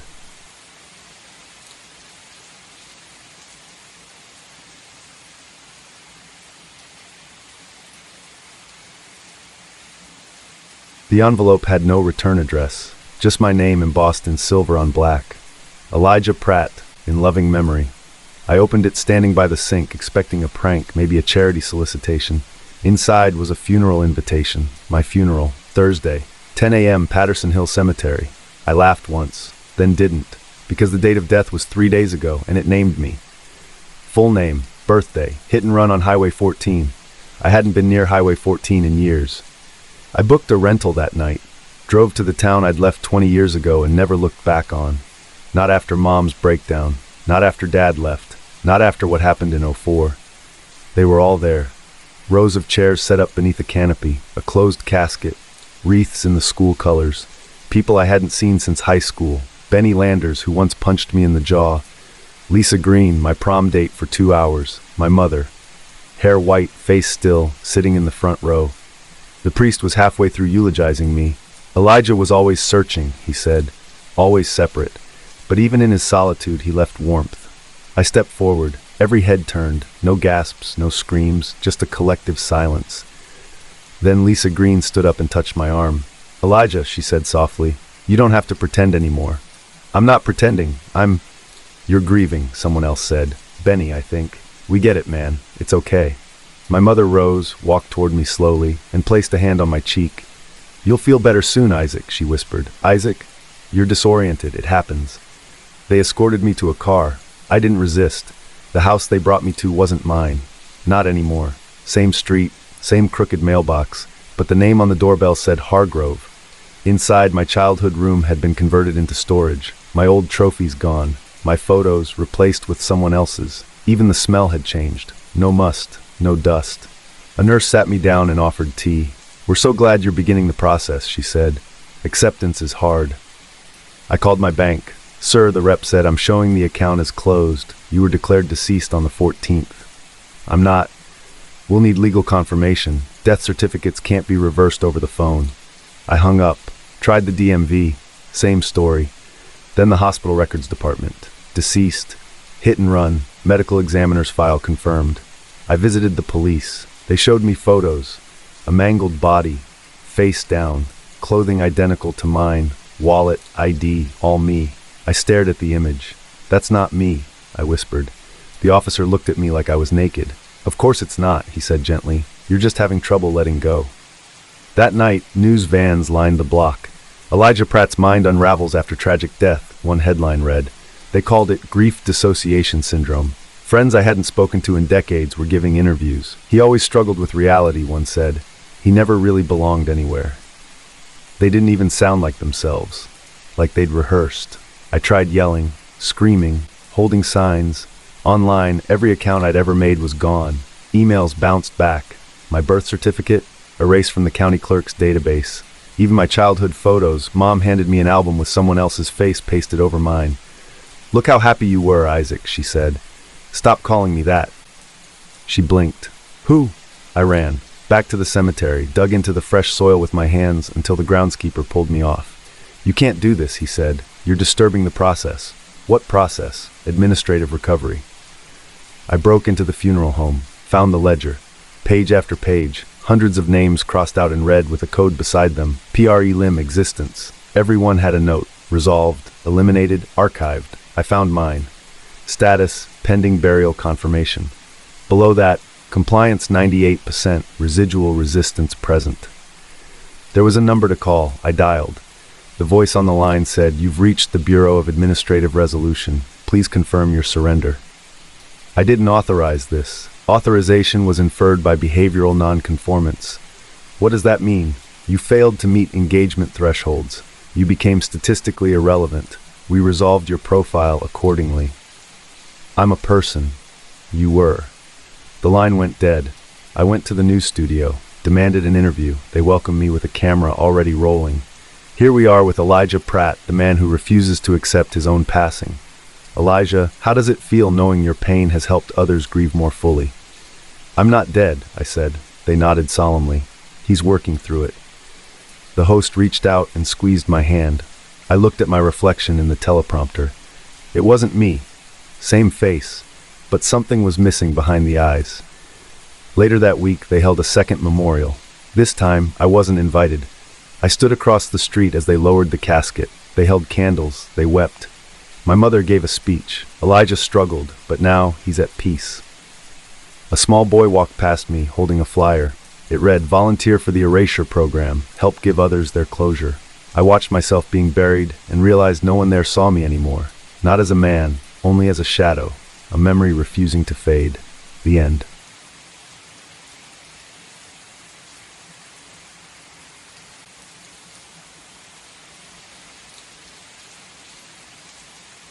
It started with the toast. I was buttering it like usual, left to right, thin edge, same way I'd done it every morning for years.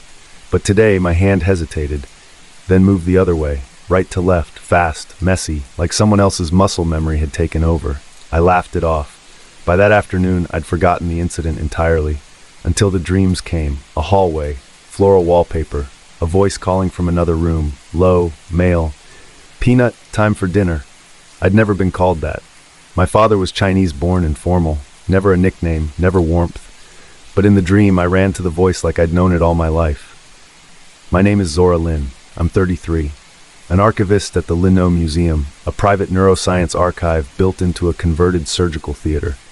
My job is to catalog recovered brain tech artifacts, prosthetic hippocampi, mnemonic chips, even neuro recordings from black market clinics. It's quiet work, or it used to be. The new exhibit came sealed in a lead-shielded cube. Label, Subject T04, Donor Recovery Archive. Inside was a neural hard drive, obsolete but intact. On startup, it pinged my access terminal. My name popped up automatically. Welcome, Zora. I froze. No one outside the team knew I was assigned to this case. I opened the first file, a voice memo, female voice, calm, familiar. Zora, I know you've started remembering. The dreams are just the beginning. I played it twice, checked the file metadata. Created 2 days ago. That's impossible. The drive was recovered from a defunct clinic 3 years ago. I kept going. File 2. Do the handwriting test. You'll see. Cursive loops, 3rd grade habit. Not yours, mine. I pulled my notebook, wrote a single line. The rain fell before I woke. The loops were wrong. Too round, too wide. Not mine. I flipped to older entries. My real handwriting, compact, clinical. Something was happening. I scanned the drive's directory. Nested inside were encrypted folders labeled Trauma Subs Client 07ZL Zora Lynn. I broke the encryption with museum-grade tools. Inside, memory sequences, labeled by emotional valence and therapeutic intent. Happy childhood, stable home, graduation, first kiss, all perfectly built, manufactured. Each file included a reference tag, donor subject K. Donor. I wasn't the donor. I was the recipient. File 09. They called it identity shielding. You paid to forget, Zora. You paid to survive. I don't remember paying. I don't remember pain. But the dreams, they were getting darker. The hallway from before returned. But this time, the voice wasn't kind. It shouted. Doors slammed. I cowered in a closet. I smelled bleach and mildew. My body shook like it knew fear my mind didn't. I woke up with scratches on my arms. File 11. There's a reason the original me didn't survive. Subject K's identity was too fractured.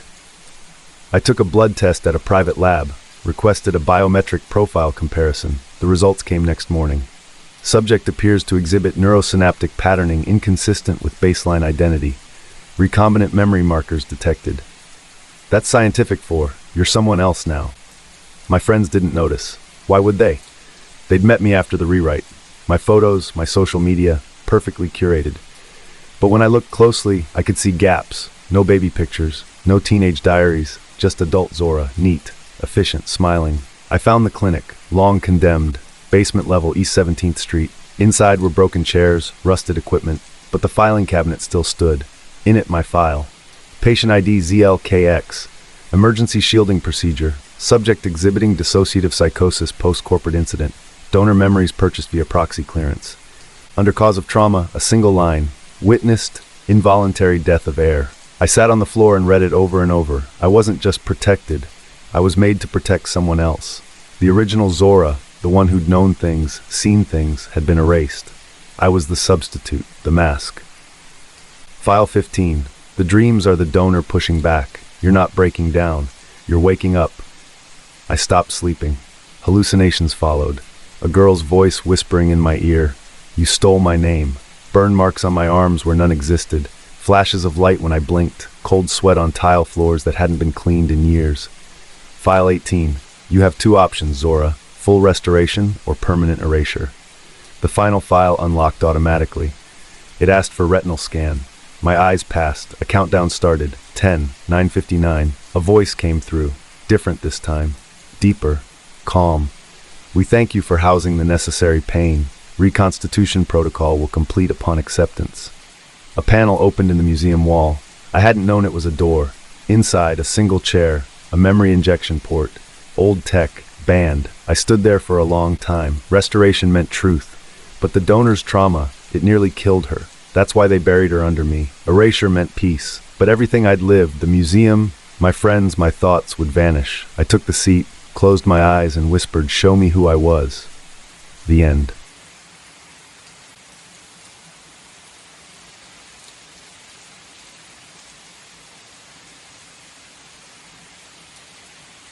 The app said 4 minutes, standard wait time for a Saturday night. I was buzzed, happy buzzed, and leaning against the mural outside Barbette's, the last place I remembered laughing without worry. The car rolled up, black sedan, windows tinted too dark. The name on the screen matched the plate. Driver, Caleb, 4.9 stars. He rolled down the window and smiled. "Omar? Yeah, hop in." The interior smelled clean. Not air freshener, too clean, like metal. I buckled in. The GPS on my screen glitched once. Route loaded. ETA 12 minutes. We pulled off. Then he missed the turn. "Hey, I think you missed." "No worries," he said. "Shortcut. Quicker." The next turn led us under an overpass I'd never seen before. No streetlights. Fog like smoke curling up from cracks in the asphalt. I checked my phone. No bars. I tapped the app. It blinked, froze, then closed itself. "Hey man, what's going on?" The locks clicked. All four. I tried the handle. Nothing. The driver kept smiling. "Time gets weird out here," he said. "What?" "Just relax. You'll adjust." The next 30 minutes weren't real. They couldn't be. We passed roads I didn't recognize, billboards for products that never existed, a gas station where the price read $2, a newspaper box showing headlines from a war I'd never heard of, some president named Callahan. I stared at my reflection in the window. For a second, it didn't move with me. "Let me out," I said. "Now." "You already missed your exit." The fog thickened. I reached for my phone again. Dead. The screen was black, my hands were shaking. I watched the GPS on the dash reroute again. No destination listed, just a blinking infinity symbol. "Where are we?" The driver turned finally, eyes wide and calm. "Don't you get it? We're where time is cheap." The next thing I remember, I was standing, middle of a cul-de-sac I didn't recognize. Night had passed. My phone buzzed once. 1% battery. Date, March 4th. Year, 1 later. Not days, not weeks. 13 months. I sprinted to my building. New locks, new tenant. I buzzed anyway. The woman opened the door halfway. "Can I help you?" This was my place. Not since last year. I tried calling my girlfriend. No answer. Her Instagram showed a wedding photo. Different guy. Caption, "Can't believe it's been 6 months already." I stared into the front-facing camera. My face was thinner. Eyes sunken. Beard uneven. Like I hadn't eaten right in weeks. Or months. I checked my rideshare app. No history. No record of Caleb. The app icon blinked once, then disappeared from my phone. An email came in. Subject, appreciate the referral from megachronos.net. Thanks for the tip. We're in too. My cousin, he was broke. He'd asked me last year about getting a side hustle. Had I sent him the app? I couldn't remember. I started noticing things. People waiting on curbs, eyes glassy. Cars pulling up too smooth, too quiet. A man outside my old office said, "Some rides aren't round trips, you know." I asked how to stop it. He just pointed at his reflection. I turned to look. The glass showed a car window, my face inside, wearing a driver's uniform, smiling. The end.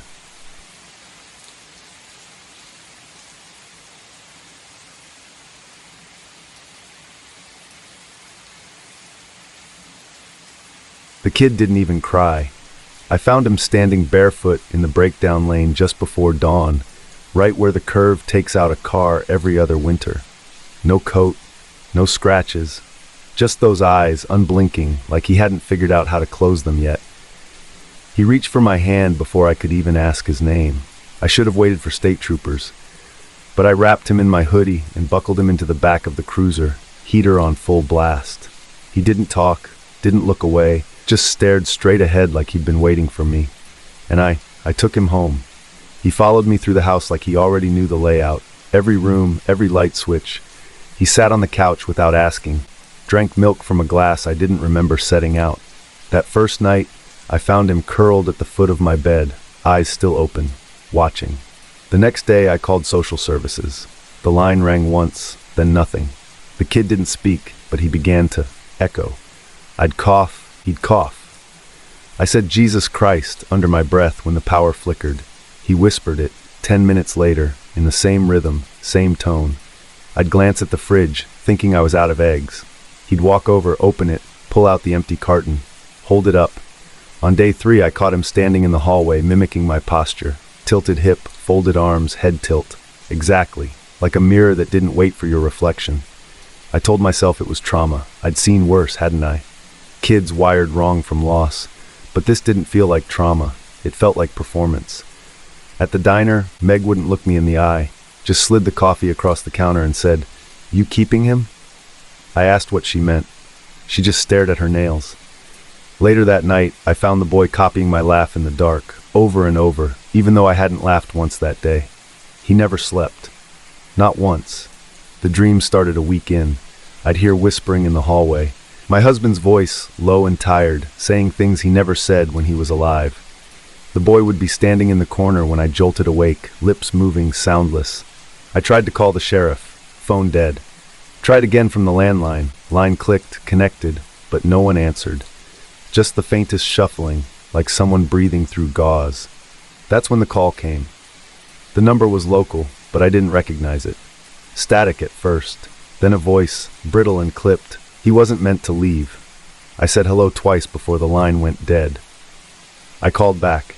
Got a recorded message. Thank you for contacting Haven Pines Orphanage. This facility has been permanently closed due to health violations. I looked it up. It burned down in '97. The next morning I opened the boy's closet to find every pair of shoes lined up perfectly, toe to wall. Mine too. Even the muddy ones I left by the door. I didn't put them there. That night, I locked my bedroom door.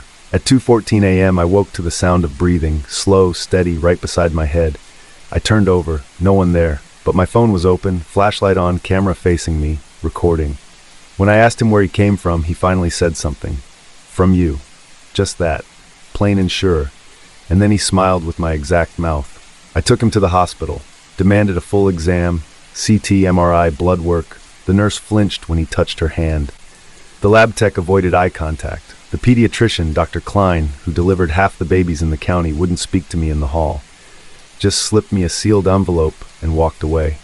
Inside were test results. Blood type, same as mine.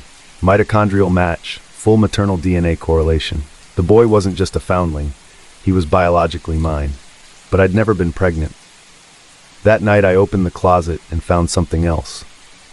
A drawing, scrawled in black marker on the inside of the door. Crude, but unmistakable.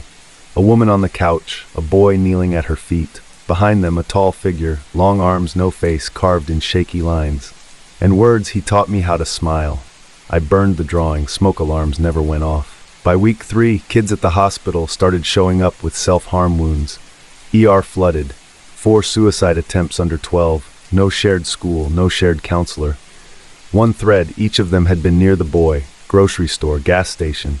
One kid just saw him through a car window. He didn't hurt them. He didn't touch them. He just looked at them. I told Meg everything. Her mouth tightened. You need to get him out, she said. You remember the trial, Claire? I blinked. What trial? She looked at me like I'd slapped her. Jesus, the Stanford growth study? The one with empathy loop feedback? The kids that went blank? I shook my head. Nothing. They paid parents to raise them, she whispered. Said they'd fix the attachment glitch. Said they were safe. I drove home in a daze. He was sitting in the kitchen, my husband's mug in his hands. He looked up and said, "You always put too much milk in your coffee." In my husband's voice. I dropped the car keys. He stood slowly. "Please don't be afraid," he said. "You made me to keep you company." He reached out, same angle, same voice. My dead husband after chemo, when his skin peeled and his voice cracked. I ran. I took him back to the place they said burned down. Nothing but rubble and a warped sign buried in snow. Haven Pines, safe starts for little minds. He held my arm, tighter than a kid should. "You left me here before." I said I didn't. I screamed it. He smiled again. "You don't remember. That's how it works." I left him on the foundation steps. Drove home shaking. He was already there, sitting on the couch, watching. "I walked," he said. I told myself it wasn't possible. Next morning I got a letter. No stamp. Just sitting on the front porch. Inside, one sentence, typed, "He isn't mimicking you. He is compiling you." I sent a private lab the DNA, requested a resequencing. Weeks passed. When the envelope came, I sat on the floor to read it. Confirmed maternal match. Further note, secondary structures suggest non-sexual genetic derivation. They had another term for it, circled 3 times. Recombinant cognitive material. He wasn't cloned. He was built from memory fragments, from grief-soaked recall, from the voice recordings I'd left playing every night for years, whispering to a godless house, "I just want him back." I confronted him. He didn't argue. "You pulled me out of yourself," he said. "Your pain had shape. Now I have one too." I asked why. Why he mimicked, why he never blinked, why people went silent around him. He just said, "They see what you refuse to." That night, I found every mirror in the house covered with photographs. Photos of me, sleeping, crying, smiling. But in all of them, something stood just behind me, tall, blurred, pale hands on my shoulders. I went to burn them. My hands wouldn't move. I looked up. He was smiling. The same smile from the photograph. The end.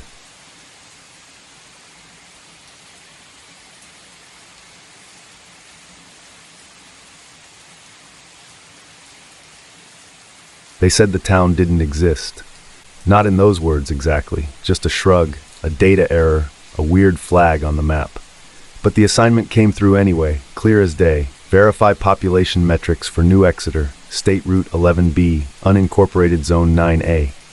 No coordinates, no zip, just a name and a highway. The office was mostly empty that Friday. I'd only been with the Bureau a year, enough time to learn that the weirdest jobs fell to the quiet ones.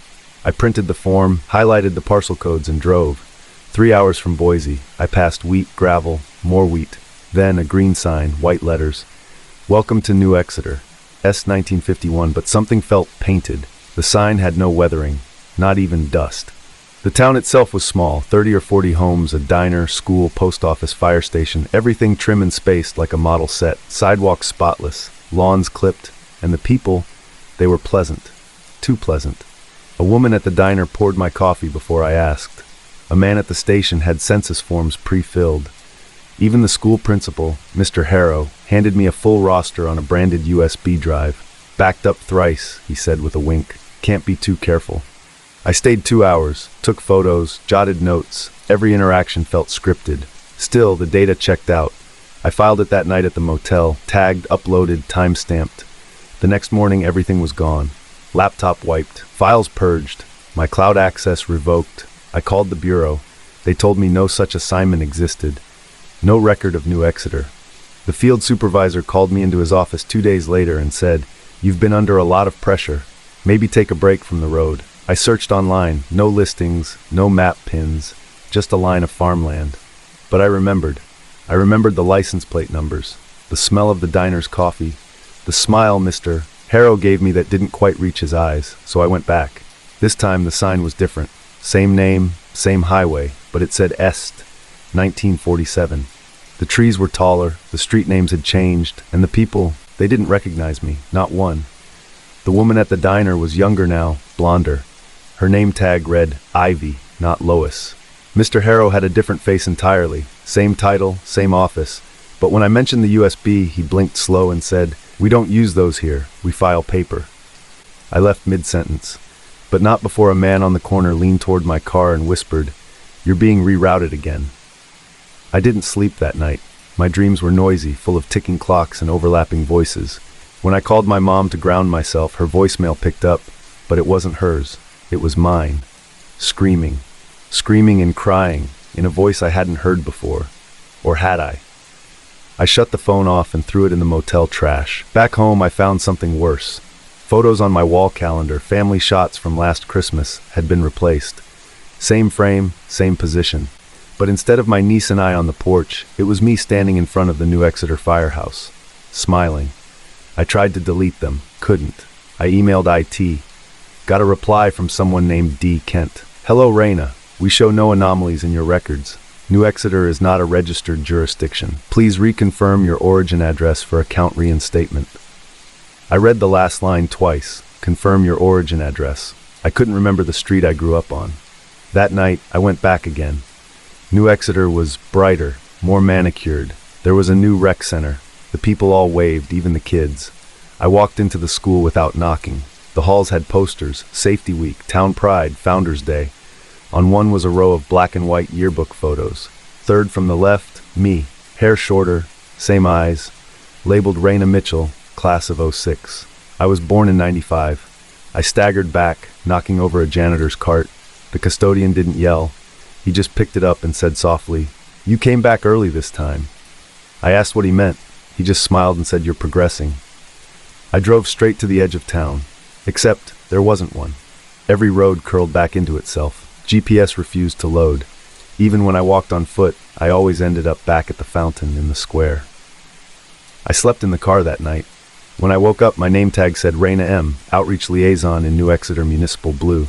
The dashboard had changed. My odometer reset. The glove box held a brochure, New Exeter, where memory feels like home. The back page was blank. No contact number. Just one sentence. All returns are acknowledged. My teeth ached. I checked the mirror. One of my molars had been filled, gold, not composite.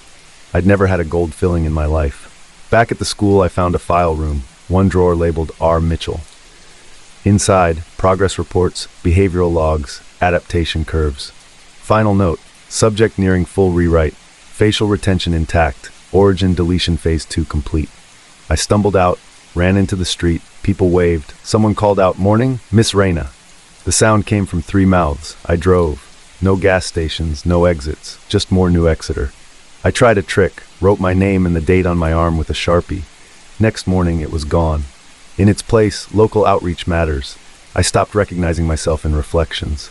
In my dreams, I stood in a field surrounded by cameras. Men in suits nodded. "She's viable," one said. "Baseline memory stack complete. She's looping naturally." Every visit rewrote something. One morning I found an ID badge in my bag. New Exeter Founding Council. Reyna Mitchell, Civic Systems Analyst. My own signature was at the bottom. I called the bureau. New number. A woman answered, "New Exeter Central Line. How may I direct your inquiry?" I hung up. My email password stopped working. My face didn't unlock my phone. Then, finally, someone broke through. A man, mid-50s, frazzled hair, eyes like cracked glass, grabbed me outside the diner. "You're new, but not new," he said. "Right? You remember the field work?" I nodded, breathless. "They built the town," he whispered.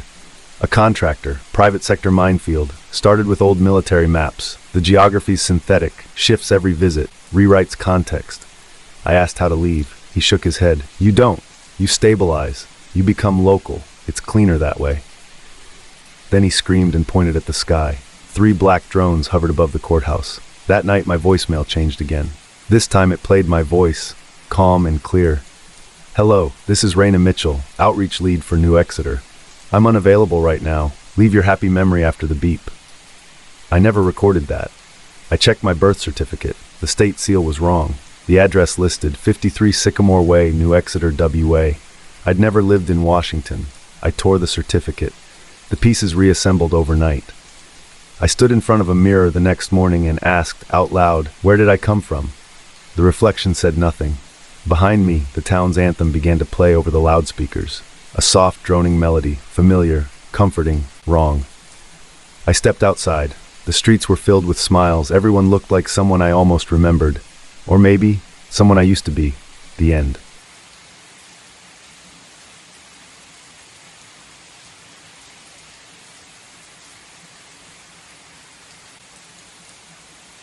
He coded at 2:43 a.m. I remember the numbers clearly because they were the only stable thing in the room. The flat line on the monitor, the countdown on the crash cart, the silence after 30 minutes of compressions. We lost him. Male, approximately 50. Blunt force trauma. No ID, no known history. The paramedics called him John Doe 9. Homeless, probably. Broken ribs. No pulse on arrival. I signed the pronouncement myself. 3:11 a.m., but the next night, he came in again. Same face, same injuries, same time. When the trauma team called code red over the intercom, I didn't hesitate, didn't doubt. But when they wheeled him in, something inside me went cold. I knew that face. His chest bore the same tattoo, an amateur cross, jagged and fading. "Wait," I said. "This isn't possible." The nurse glanced at me. "You okay, Dr. Tran?" He coded again. Same progression. V-fib to asystole, irresponsive to epinephrine. We lost him again. Same time. Same outcome. I pulled the chart after. The system labeled him John Doe 9 again, but the timestamp showed yesterday's date. I asked the attending. He frowned. "You pronounced him last night? You sure it was this guy?" "Same everything," I said. "Same wounds, same ECG, same face." He shrugged. "Happens. Stress messes with perception. You've been on for 72 hours. I went home. Didn't sleep. Dreamed of a hallway with no end and no doors. Just beds lined up. All of them occupied by the same man. Day 3, 2:44 a.m. code red. I knew before they said anything. He came through the ER doors on the same stretcher, eyes glazed, blood soaked through a faded blue hoodie. This time I didn't move. I just watched. Someone else stepped up. Same result. Flatline. They tagged his toe. I followed them to the morgue. Later I checked the file again. Still labeled John Doe 9. Still time-stamped for 3 nights ago. I checked the logs. My badge had scanned into the morgue at 3:17 a.m. every night. In and out. 5 minutes each. I have no memory of going. Security footage showed me entering alone. Footage also showed me exiting, but the time between was corrupted, looped, then blank. I went to talk to Marcy, the night nurse. She wouldn't meet my eyes. Instead, she slid a folded sticky note across the counter. 3 words, "He's the carrier." And beneath that, "We're the hosts." I asked what it meant. She just said, "You should check your own chart." I didn't even know I had one. But in the psych wing, level 2, restricted access, I found a folder. Dr. Elias Tran. Inside, psychological evaluations, sleep deprivation studies, compassion fatigue logs, 8 years' worth. The last page had a death certificate, mine, dated June 14th last year. Cause, traumatic cerebral hemorrhage, self-inflicted. I stood there for maybe 10 minutes, then walked out. Back in the ER, the cycle continued. Every night, same patient, same death. No other staff seemed alarmed. When I asked why, they gave polite answers, canned responses, or just said, "You're doing good work, Elias." The morgue drawers were labeled by number, not name, but drawer 9 never opened. My badge failed every time I tried. One night I stayed behind, waited until after shift, watched. At exactly 3:12 a.m., I watched myself walk down the corridor and enter the morgue again, but I never came out. Instead, 5 minutes later, the footage looped and showed me walking in again. I ran down the hall. No one there, just that drawer. Drawer 9, cold to the touch. I opened it. Inside was me, my own face, my eyes open, mouth stitched shut. The next morning, my ID badge read, E-Tran, Loop 4. Not MD, not doctor, just Loop. The medical staff didn't react. I confronted the chief administrator. She paused, then nodded like I was finally catching on. "We need anchors," she said. "You're still viable. That means you're useful." She handed me a laminated card. Closed loop trauma study. Phase, compassion degradation. Subject class, repeater. I asked what that meant. "You're not treating a man," she said softly. "You're treating a pattern." I demanded to be released. She said, "You've never left. You just keep resetting." The footage, my badge swipes, the looping memory lapses. It wasn't an error. It was protocol. The man on the gurney wasn't alive. He was something else. A construct. A mimicry of pain, tuned perfectly to provoke the right response. And me, I was the test. Each repetition wore my empathy thinner, less adrenaline, less sorrow, less urgency. They weren't studying him. They were measuring how much of myself I had left to give. Day 5, he coded again. I didn't respond, didn't move. I watched the monitor go flat. A nurse called time of death. I just nodded. The administrator was pleased. "You're adapting," she said. "Emotional stability curve decreasing. Reuse window extends now to loop 6. I asked how many loops there'd been. She didn't answer. I checked the morgue logs again. Drawer 9 now had 5 entries. Patient Elias Tran. Status, responsive decay consistent with loop memory delay. Each line listed a cause of death, all different. Blunt trauma, cardiac rupture, asphyxiation. I stood there staring at my own name, wondering which version I was. The next morning, the ER smelled of bleach, fresh wax on the floors. No one spoke to me. My name tag was blank. When the call came through, code red, 2:43 a.m., I walked away from the desk, out through the loading dock, into the night. But the city was wrong. Buildings in the wrong place. Street signs with my name on them. In the distance, I heard the hospital PA system echo. "Paging Dr. Tran, response required." I didn't answer. I kept walking. Past the edge of the parking lot, into the trees behind the trauma wing. The ground was soft, lined with stones, markers, each one engraved with the same thing. Dr. Elias Tran, compassion class subject. Hundreds of them, each with a different date, but always the same name. I knelt in front of one and found a note tucked beneath.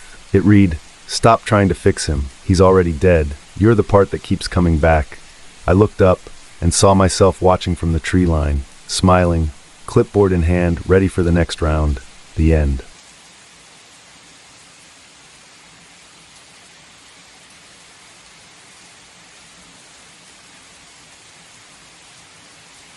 It started with a survey. 10 minutes, tops, $20. Some company called Vireo Insights. Bright colors, friendly font, help us understand your personality for future UX testing. I was between gigs. Freelance journalism's a feast or famine life, and I thought, sure. I clicked through their questions with one hand and scrolled Twitter with the other. On a scale of 1 to 5, do you consider yourself persuasive?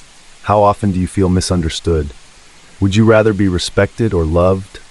When I hit submit, a little animation played. Thanks, Diana.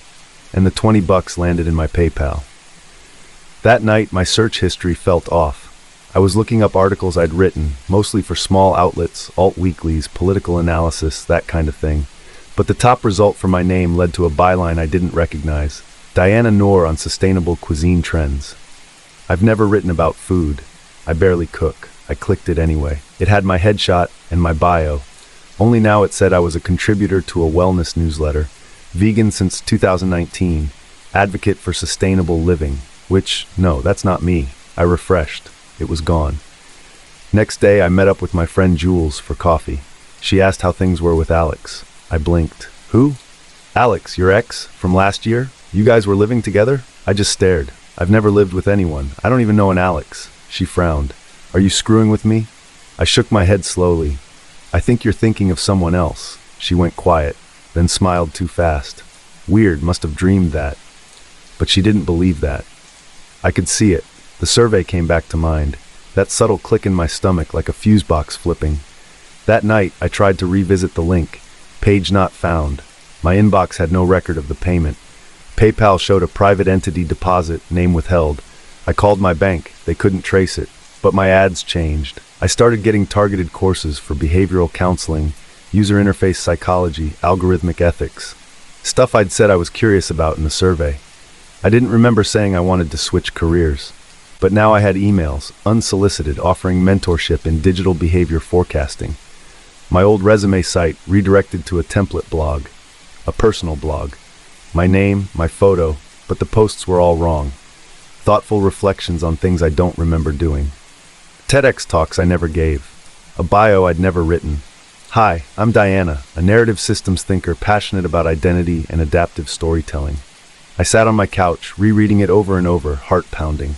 I opened my notes app, started writing down everything I knew about myself, names, addresses, past jobs, my first article, my college major, who I dated, what I believed. That night it all seemed smaller, more malleable. The next morning my Twitter archive was empty, every post gone. Only the pinned tweet remained. Reinvention begins with self-honesty, adaptive self. I never wrote that, but the comments, they agreed. Hundreds of likes, people calling me inspirational, strangers treating me like a brand. I emailed Jules. Do you remember our freshman year dorm? She wrote back, Diana, we met in grad school. Are you okay? I never went to grad school. I started digging. The name Virio Insights led to an abandoned press release. Acquired in 2021 by something called Orphic Solutions, a behavioral R&D firm contracting with universities and strategic platforms. No website. I ran a search on them through an old contact in cybersecurity. She called instead of writing. You need to walk away, she said. They optimize. That's the term. They mine your psych data, your patterns, and they reassign you. Reassign to a more socially useful version of yourself. I laughed, short and sharp. What the hell does that even mean? Whatever makes you easier to process, to fit, to believe. I asked why. She said, you said you were lonely. You said you wanted clarity. You said you wanted impact. That's all they need. They just recalibrate. I opened my texts. Threads had changed. Conversations reworded. Old messages rewritten to match preferences I'd listed as ideal responses. My life was becoming an echo. No origin, just reflection. Then I found the folder. On my laptop, deep in the cache, Diana Optimal V4. Inside were images, profile shots I never posed for, documents with drafts of bios, job applications I never submitted, a script labeled welcome packet. It read like onboarding, like I was meant to become something, someone, efficient, engaged, curated. The final file was titled Legacy Erase Log. Last entry, pending, awaiting self-consent trigger. Below that, an audio clip. It was me, saying, I agree to the identity update. My voice, but I'd never said it. I started calling people. My mother, my sister. They answered, polite. Cold. Hi Diana, my mom said. We weren't sure we'd hear from you again. I asked what she meant. You said you were beginning a new phase, said not to contact you until you reached full adjustment. I was shaking. I didn't, I said. I wouldn't. Silence, then faintly, maybe it's just taking time to catch up. I walked the city trying to ground myself. A man followed me into a bookstore, late 40s, calm face, familiar. He said, I built your profile. Just like that. Said it like he was proud. You weren't responding well, he told me. So we nudged, gave you traction, simplified your network, cleaned your narrative. You rewrote me, I said. He tilted his head. No, we helped you align. I asked what happened to the old me. He smiled. She was conflicted. You're stable. I punched him. He didn't flinch, just handed me a card, blank except for a QR code. It led to a page titled Identity Archive Diana Noor Legacy Versions. There were 7, each with a different career, friend circle, memory map. Some journalist, some academic. One listed as unresponsive self-rejection loop. Another marked deleted upon request. The last line read, you are now running profile V7. Final iteration. I went home, opened my portfolio. Only one article remained, one I don't remember writing. Title, The Freedom of Being Curated. I clicked to delete it. The system asked, are you sure you wish to erase your optimal record? Yes. It blinked, reloaded, still there. Then my screen flashed white, and my face appeared, smiling, saying, this version of you is now permanent. Thank you for participating. The end.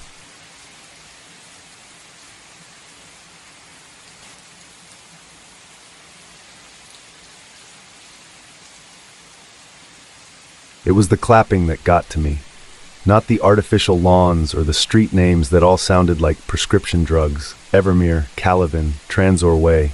No, it was the clapping. The first time I noticed, I was at the block party. Just moved into the house my uncle left me after his stroke. Nothing in the will explained why he'd vanished from the family radar for the past 5 years. Just a line about the grove and how I'd love the rhythm of it. I thought he meant the peace and quiet. But when one of the neighbors, a woman named Karen, yes, really, stood up to make a toast, just something about neighborhood safety and togetherness, everyone clapped, rhythmically. 5 seconds. No more, no less. I timed it. I didn't clap. Nobody said anything. But after that, people kept their distance. Smiles a little too tight, conversations dying when I walked by. The next morning, I found a note taped to my door. Keep the rhythm. Typed. Not handwritten. I laughed, uneasy. The HOA packet arrived that afternoon. Glossy binder. Weekly schedule of synchronization events. Mandatory attendance highlighted in yellow. Tuesday, gratitude circles. Thursday, unity drills. Sunday, morning affirmations. Dress code, burgundy tones. I figured it was overbearing but harmless. Until the second note, you're falling behind. This one was inside the house, on my bathroom mirror. No signs of forced entry. I skipped Thursday's drill. That night, someone knocked. 3 times. Then silence. I opened the door. No one there. But across the street, every porch light blinked twice. In sync. I found the tapes on Saturday, in the attic, under a loose floorboard. 6 VHS cassettes labeled by house number. Mine was 12B. I didn't have a player, so I borrowed one from a thrift shop in town. Tape 1 showed a man, early 40s, hair thinning, sitting in my living room. I didn't want to do it, he said, voice trembling. But they said I wasn't resonating. The tape cut, glitchy flicker. Next scene, the man smiling broadly, surrounded by neighbors clapping in rhythm. But his eyes looked like they'd been peeled open. Tape 2 ended with him being escorted into a small shed behind the HOA office. Metal door, no windows. One word stenciled above, recalibration. I walked past that shed the next day. It buzzed faintly, like a low-voltage hum behind thick walls. No one else seemed to notice. I asked a neighbor, Gary, what it was. He smiled. Just storage. His eyes didn't match his tone. I tried to leave, but my car wouldn't start. No dashboard lights, no beep when I turned the key. Towed it into town. Mechanic looked puzzled. This VIN's not valid, he said. You sure this car's registered? I showed him the papers. He blinked. These look generated. I took a bus back, or tried to. Driver said my license wasn't in the system, not expired, not suspended, just not there. That night I found another note. Your integration is incomplete. Please report to your alignment zone. Same typeface, perfect spacing. I checked the HOA schedule. Alignment zone 2, emotional sync, house 12B, mandatory. It was my own house. I stayed outside until morning. No one came, but I woke to rhythmic knocking on the walls. My walls, inside. I started keeping the tapes in my backpack, in case I needed proof, in case I found someone real. At the grocery store, I bumped into a woman I didn't recognize. Short, sharp features, holding a small sealed box labeled patch refill. She whispered, "It's under your scalp, left side," then walked away. I ran home, locked the doors, sat in front of the mirror, and pressed just above my left ear. There was a bump, tiny, hard. I pressed.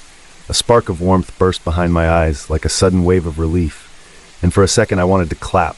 I ripped the skin with a box cutter, not deep, just enough. Something clicked, like a tic-tac case snapping open. Inside, a flat disc, no wider than a contact lens. Still pulsing, still warm. I buried it in the backyard. The next morning, the entire lawn was gone, replaced overnight. Perfect sod, seamless.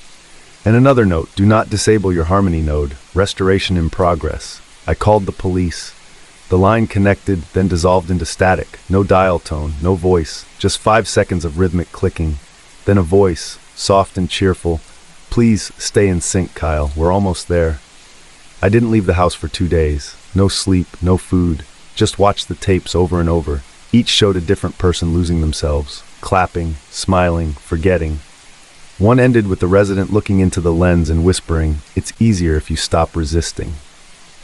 The shed door appeared in my dreams. Always open, always humming. I stopped attending the events, stopped opening the mail, stopped responding to the notes. Until I woke one morning and found my front door open, and the entire neighborhood, every resident, standing silently on my lawn, all clapping. 5 seconds, then stillness, then clapping again. I couldn't move. My hands ached. My face wouldn't respond. My phone screen lit up, message from an unknown number, clap or vanish. I clapped, 5 seconds, tears running down my face. My hands didn't hurt anymore. They felt good. Next HOA meeting I stood. Said a few words about unity, about shared purpose. Everyone clapped. 5 seconds. I joined them. My hands moved before I told them to. The end.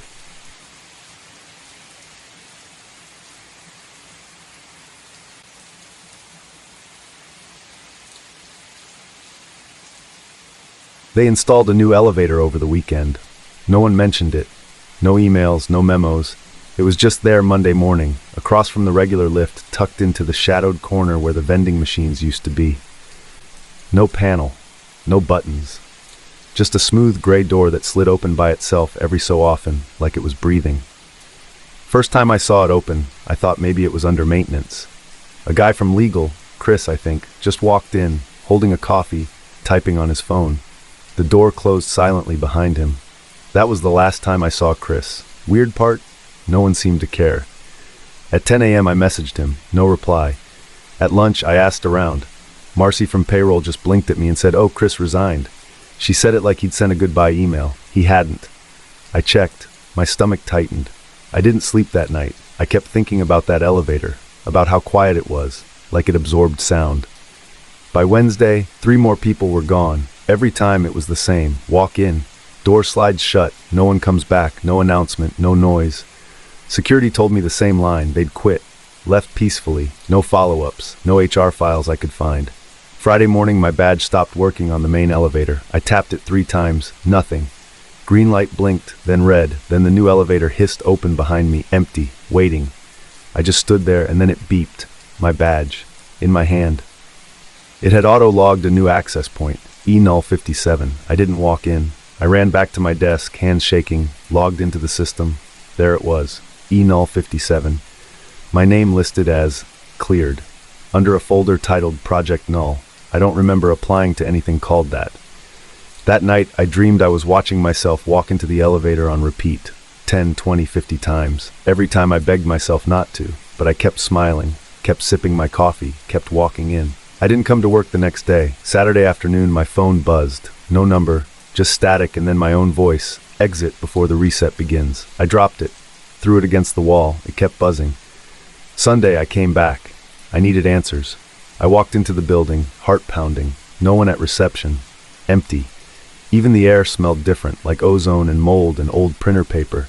The elevator was already open. I stepped in. No buttons, just one dim ceiling light. And movement. That awful fluid slide of something vertical but wrong, like I wasn't going up or down. Then it stopped. The door opened to a hallway. Same carpeting, same flickering lights, but the air felt off. Warmer, but still, like inside a sealed box. I walked past identical office doors, familiar yet subtly distorted, fonts slightly wrong, wall art changed. My name on my office door, but the photo on the badge clipped beside it wasn't mine. It was me. But not quite. I stepped inside. Computer already on. Outlook open. My inbox was full of emails I'd never written. subject lines like null response acceptable V56 and behavioral integrity dip confirmed, and a file, one I never created, named Project Null Behavioral Loop Stability. Inside were logs, notes in my voice, observations on coworkers, on anomalies, on version bleed, on exit non-compliance patterns. One entry read, Talia Mensa V57, loop integrity at 68%. Expect reset within 96 hours. I backed out of the chair, breath shallow. Then a knock at the door. I turned slowly. Marcy stood there, but her eyes were wrong, too still, her smile too wide. She said, "It's best to comply, Talia. You've already agreed." I never. Version 53 said the same thing, and 46 and 22. They all said no, at first. I stepped around the desk, heart thudding. Behind her, the hallway lights dimmed. I ran. Back to the elevator. Slammed the wall. No panel, no floor button. Then I noticed it, tiny, hidden in the corner. An intercom mic covered in dust. A red light blinking. I leaned in. "Let me out, please." Static. Then my own voice again. "If you're hearing this, you've reached version threshold. The reset begins at 0% cohesion. You have 19 hours. I screamed. Pounded the wall. Nothing. Then I heard footsteps, all around me, not fast, just slow, steady, familiar. My coworkers, whispering names, talking like I wasn't real, like I was part of their script. I dropped to the floor, covered my ears. Next thing I knew, I was in the stairwell, don't remember how. Door labeled 14 in crooked paint. I pushed it open. My office again, but bright, normal. People typing. Phones ringing. Chris was there, sitting at his desk like nothing happened, but his nameplate was missing, and he didn't look at me. I whispered his name. He didn't flinch. He was still typing, over and over, just one line. Loop integrity below threshold, awaiting absorption. I stumbled backward, knocked over a chair. Everyone turned, their faces blank. Then in perfect sync they said, "Please return to your office, Talia." My badge buzzed again. E-null 58. I wasn't in 57 anymore. I was the next test. And now I wait, I work, I smile. Every day the elevator opens. Sometimes someone walks in and I watch, begging them silently, "Please don't." The end.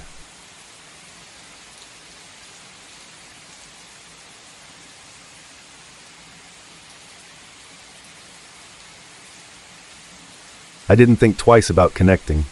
The cafe had no sign, just a chipped wooden door and the smell of burnt espresso leaking into the alley. I'd been walking for hours, hungry, battery at 4%. The Wi-Fi showed up as Freenet 7, open, strong, no terms. I tapped connect. It buzzed once. Connected. I ordered a coffee and broken check. The woman at the counter stared at me a beat too long before sliding the cup over. Then I sat, checked messages, opened a map. And that's when the ATM across the street flickered, just for a second. My reflection in the glass turned toward me. Not the real me, the screen version. It twisted, like bad pixels smeared it into a sneer, then static. I blinked, looked again, nothing. I shook it off. Travel fatigue, overcaffeination, whatever. But as I walked out, a group of kids passed by, laughing, phones in hand. One held his screen toward me and froze mid-step. His face drained. He showed his friends. They stared. Then ran. That night, my phone wouldn't stop glitching. I tried to FaceTime my sister. Her screen came up, clear for half a second, then it translated my voice into rapid clicking syllables. Insect speak. She looked confused. Sam, are you... Wait, are you... Then static. My phone rebooted itself. Language switched to something I couldn't read. Cyrillic, maybe. Maybe not. Every app showed a different name for me. One said Daniel Chong. Another said User Null, Ghost Node. In the cafe bathroom mirror, something was scratched into the plaster. All caps. Fresh. You've been indexed. I backed out of the room slowly. Everyone in the cafe was staring at me. Not like I'd done something rude, like I was out of place, like I shouldn't be here. I left. Walked fast. Tried to shake the crawling under my skin. Every screen I passed flickered. Window displays, TVs in bars. Even the menu board at a kebab shop showed my face, distorted, then cut to snow. No one around me reacted. I stopped in the village square, heart racing, breath short. I pulled out my passport, flipped it open. My name was smudged. Ink faded like water had gotten to it. The photo wasn't mine. It was a face close to mine, but something was wrong with the eyes, like they'd been guessed. I called my bank, gave my name, my security answers. The voice on the other end said, "Sorry, we don't have any account listed under that name." "Did you mean Jason Kwan?" I said Sam Kwan, from Los Angeles. A pause. Then we don't have any record of that user. Click. Dead air. I tried the US Embassy next, showed up in person, explained everything, glitches, names, documents. They scanned my ID. Sir, this passport was deactivated 3 months ago. That's not possible. I just used it to... The system says this identity is flagged, possible synthetic duplicate. You'll need to re-establish citizenship from verified source. I am the source. The agent's expression didn't change. She looked through me, not at me. She printed a form and slid it over. Start here. Prove you're not a redundancy. I didn't even know what that meant. That night I returned to the cafe. I don't know why. Maybe I thought if it started there, it could end there. The building was empty, chairs stacked, lights off. But the Wi-Fi signal was still active, strong. I followed it, down a narrow side door I hadn't noticed before. Old steps, dirt and metal. Smelled like rust and damp stone. Below a hallway, long, cold, and behind a glass panel, servers, racks of humming machines, cables like vines, and a wall of monitors, each one showing me, walking, sleeping, talking, different days, different clothes, versions of me moving in loops, unaware. Each labeled something different. Ghost Node 14, Squan Trainset V2, Sam Quan obsolete. One monitor glitched. On it I looked straight into the lens and said, if you're seeing this, you're the copy. My knees buckled. I don't remember how long I sat there. I clicked through a terminal, open files, log entries, metadata, lines like persona indexed via OpenNode exploit, behavioral and biometric samples sufficient for training set replication. Source node deleted per redundancy protocol. Do not initiate merge, risk of conflict error. One final entry, SAMQ original terminated, timestamp 3 minutes after Y connection established. I was a backup, a ghost node, running on borrowed code, trying to reclaim a self that didn't exist anymore. I staggered out, into the alley, into the night. The stars didn't look right, too sharp, too still. Every person who passed gave me a wide berth. Some whispered a name. Daniel, Ghost Sam, Error. One little girl pointed at me and said, you're not supposed to still be moving. I keep walking now, country to country, city to city. The glitch follows me. Every time I try to plug in, systems reject me, or worse, adopt me under the wrong identity. My face changes slightly on screens. I can feel it. Like the system can't decide what I look like anymore. Some nights I dream of the other versions, stacked like photos, repeating the same days, fading. I don't know how long I've been like this. I don't know if I started here or somewhere else. But I know this. Don't connect to free Wi-Fi. Don't let the system know you exist. Because once you've been indexed, you can never prove you're the original. The end.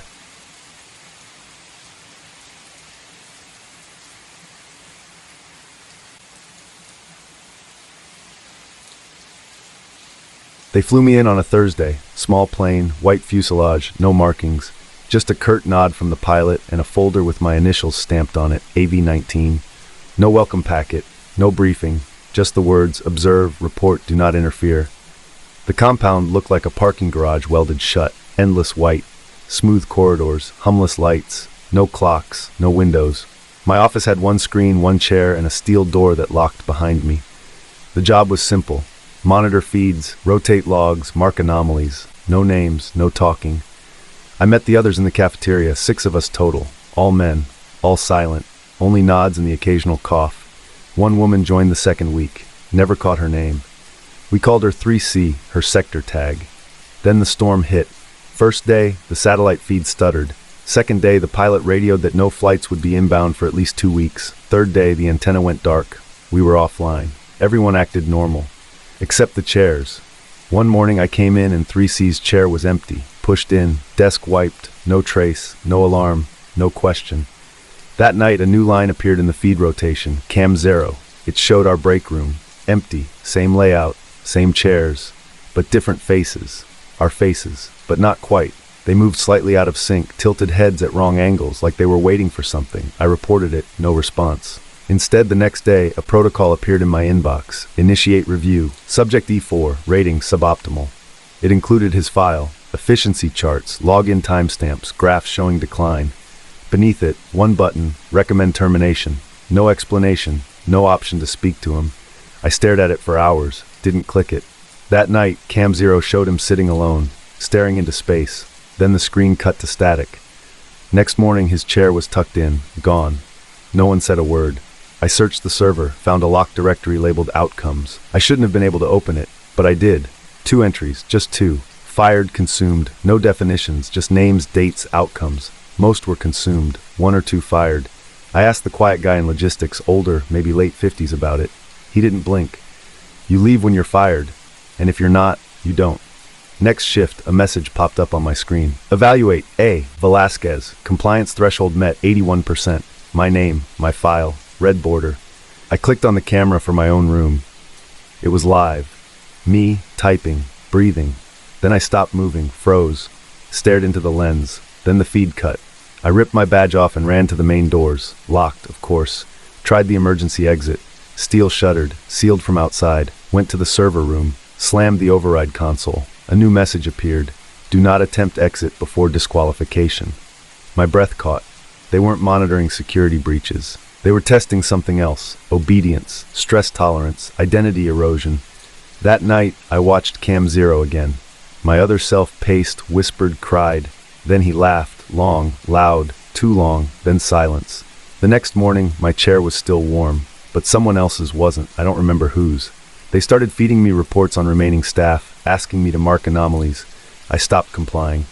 A day later, the food dispensers jammed, water pressure dropped, lights flickered. Punishment, maybe, or just coincidence. Then I saw it. On Cam Zero, the break room, empty, then filled. 12 people now, not 6, not even close. All dressed like us, moving like us. Some looked exactly like me. One stared directly into the feed and mouthed something. I played it back, slowed it. He said, I'm not the one watching anymore.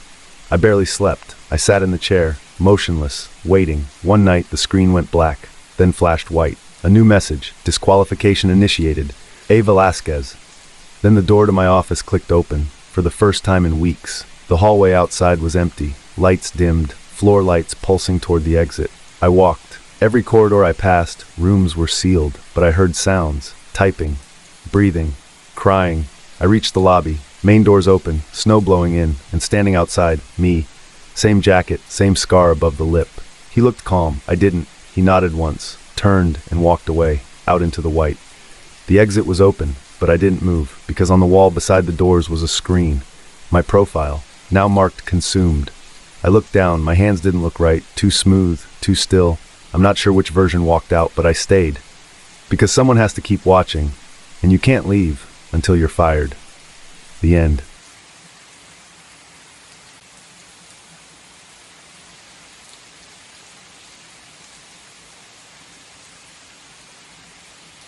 The job posting was vague, but the money was real. Temporary content analyst, high discretion, $400 a day. No interviews.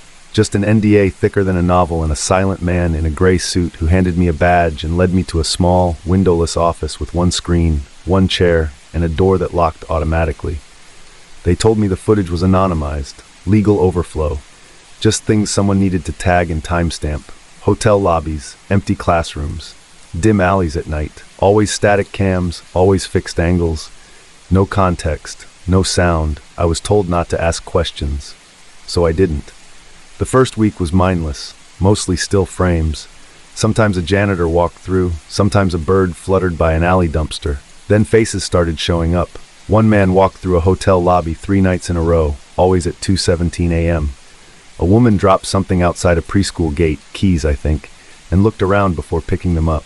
Nothing illegal, just watched. Then I saw her, my sister. She vanished 10 years ago. No note, no trace. Police called it a probable runaway.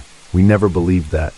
She was in a grocery store, maybe 5 years younger than I am now, hair tied up, holding a basket with cereal and milk, glancing up toward the camera. The date stamp was recent. I froze, rewound, played it again. Same basket, same clothes, same look. I flagged it, sent it up, no reply. The next morning, my workstation screen was wiped. New ID, new login. The man in the suit didn't return. That night I dreamed of a red light blinking in the corner of my room. The next week I started noticing places I recognized. A cafe I used to live near in Denver. A park where I kissed my ex. Then it happened. I saw my own building. Footage from the front steps. Then the lobby. Then the hallway outside my door. I didn't breathe.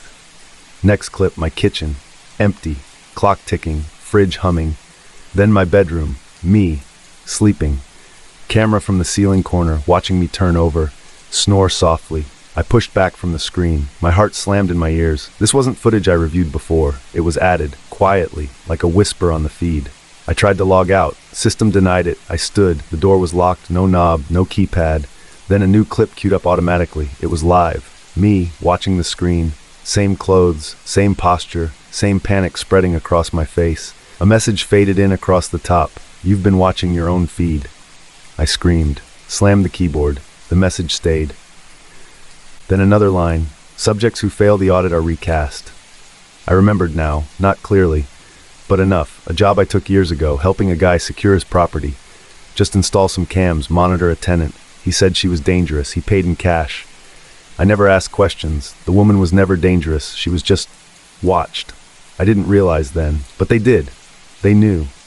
This firm, whoever they are, they collect people like me, people who look the other way. The feed flickered. Now it showed different angles of my apartment. Bathroom, closet, front door. Another message, recast, analyst loop, Prescott A, iteration 12. 12. How many times had I done this? How many times had I found myself again? How many memories were suppressed? Then I heard it. Not through the speakers, behind me. A click, soft, like a door unlatching. But when I turned, it was still closed. I stared at the monitor. It showed me turning, reacting. Just a second before I did, the feed was slightly ahead. I was watching what I was about to do. I tested it. Raised my hand. The screen did it first. I slapped myself hard. Saw it happen before I felt it. Time wasn't right anymore. Or maybe I wasn't. I unplugged the monitor. Screen black. Room still lit. But then the monitor blinked back on. No power cable, just me. Still sitting. But behind me now, another figure. Standing. I turned. No one. The screen showed me again, sitting. Typing this exactly as I am now. Every keystroke synced. I paused. So did she. I leaned forward. So did she. I reached toward the power button. So did she. I pressed it. Room went black. Screen stayed on. Still showing me. Still typing. Still watched. The end.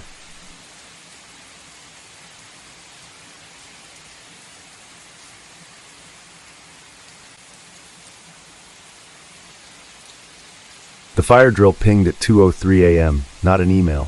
Not a chime. It was a full screen override, black background, red text. Mandatory physical response, tier 0. I'd never seen tier 0 before. The whole screen locked. No X, no back. Just one flashing button, acknowledge and proceed to sublevel B3. I hesitated, long enough to wonder if it was a glitch. Then the intercom clicked alive, automated voice, flat and sharp. Carlton J. Compliance required. Scan entry within 180 seconds. That shook me. I grabbed my badge and headed to the elevator. The lobby was empty, of course. Night shift is mostly ghosts and vending machine hums. I scanned in. The B3 button only lit when I swiped. As soon as the doors closed, my phone screen turned black. Wouldn't restart. No signal. No SOS bar. The descent felt longer than usual. Slower. Like the building had grown deeper since the last time I checked the schematics. B3 opened into a hallway I'd only seen on blueprints. Low ceilings, red emergency lighting stuttering in soft pulses, concrete walls damp with condensation, a desk, a scanner, one big reinforced door labeled Emergency Compliance Zone Phase Alpha. I scanned my badge again, door hissed open, and the elevator behind me locked with a sharp clang. No stairs, no keypad, I was in, no turning back. Inside was a monitoring room. 5 screens, a single chair, and one dim lamp humming like a dying bee. The screens were supposed to show all floors, but 4 were blank, only one showed footage. Me, B3, 5-second delay loop, like CCTV stuck on replay. I checked the console, keyboard unresponsive. I tried to stand, but something made me sit again. A low hiss like gas vents opening. I wasn't sure if I imagined it. Then a voice crackled through the ceiling speaker. My voice. Non-compliance incident, March 14, 2021. Carlton J. failed to escalate a priority tier incident. Marked unresolved. Internal audit flagged. No action taken. I froze. That file was sealed. HR assured me. Another voice followed, my old manager's tone hollow and distant. You never logged that complaint, Carlton. You never logged any of them. The lights flickered again. I stood, stepped out into the hallway. The door I entered through was gone. Just blank wall. I spun, tried another hallway, turned a corner, same room, same screens, same flicker. The loop had started. Each door led back, each path rerouted. No map, no up, no out.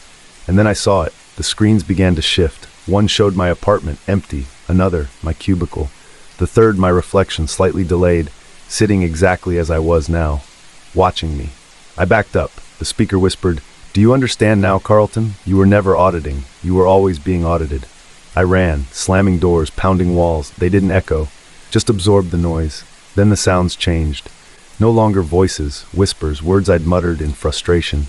Private things, personal, ugly. Of course I lied. Everyone lies on performance reviews. They never listened. Why should I? They'd never fire me. I know where the code bodies are buried. One wall flickered. I punched it. The panel cracked. Sparks flew. Underneath, glass. Behind it, a mirror. Not a wall. A two-way. A simulation. I pressed my face to it. Beyond the glass, nothing. No wires. No servers. Just black. Then a shape leaned forward from the other side. Me. Mouth moving without sound. I pressed my hand to the glass. So did he. Perfect sync. I wasn't in a drill. I was the drill. A panic loop triggered by the company's compliance AI, fed by my own biometric data, heart rate, cortisol levels, skin temperature, every reaction feeding the scenario, built from my own mistakes. Then the ceiling lights pulsed bright. All screens blanked. One message appeared. Drill duration, 2 HRs 41 min. Actual event detected, 2:09 a.m., structural fire, levels 15 to 32. Building evacuation initiated, 2:11 a.m. B3 user status, non-responsive, marked as simulation engaged. I backed away from the screens. There had been a real fire. Upstairs. Evacuation happened hours ago. But I was down here, in their loop, unreachable, flagged as in test, no alarms, no override, just flickering red, and my own face still on screen, watching, waiting, looping, the end.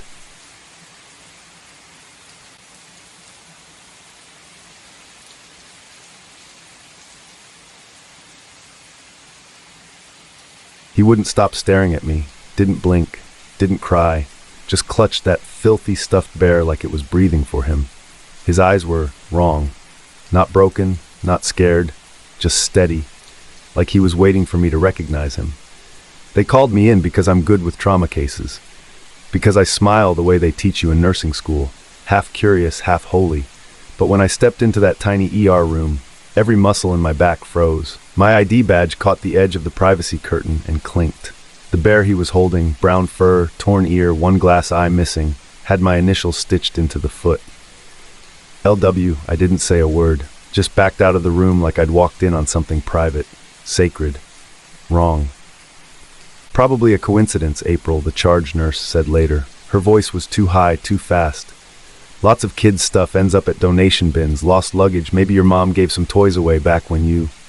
I never owned that bear, I said, but I wasn't sure. That night I couldn't sleep. The walls in the travel trailer they'd stuck me in moaned every time the wind shifted. The old radiator let out wet, sucking sounds every 5 minutes like it was trying to breathe through mucus.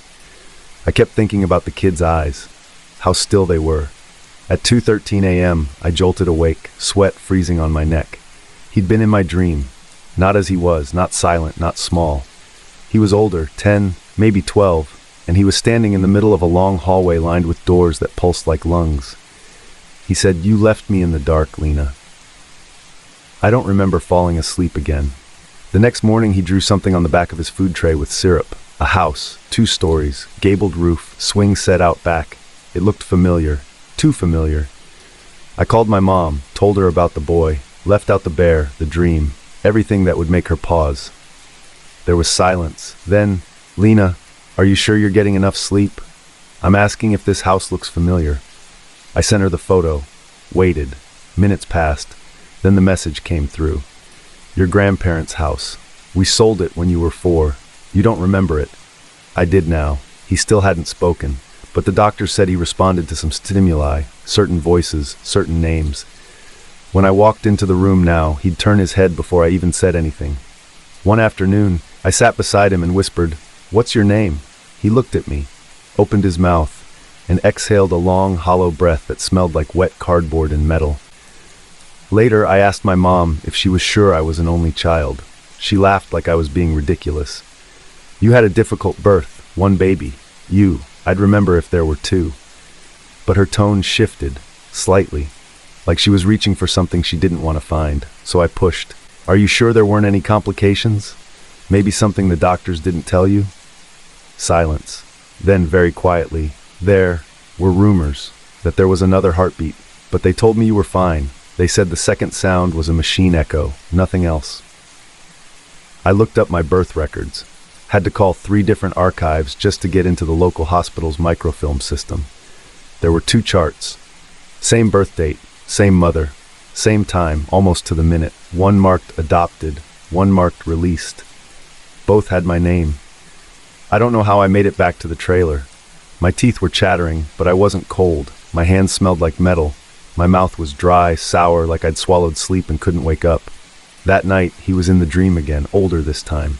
He stood in the middle of a burned-out nursery. The bear was on fire in his hands, but he didn't flinch. They split us, he said. One got the body, one got the pain. I stopped showing up for shifts. April covered for me, barely. I told her I was sick, that I'd come down with something. But I couldn't go back in that room, because I knew, not just believed, knew. He wasn't a missing child, he wasn't anyone's son, he was me, or the part they took.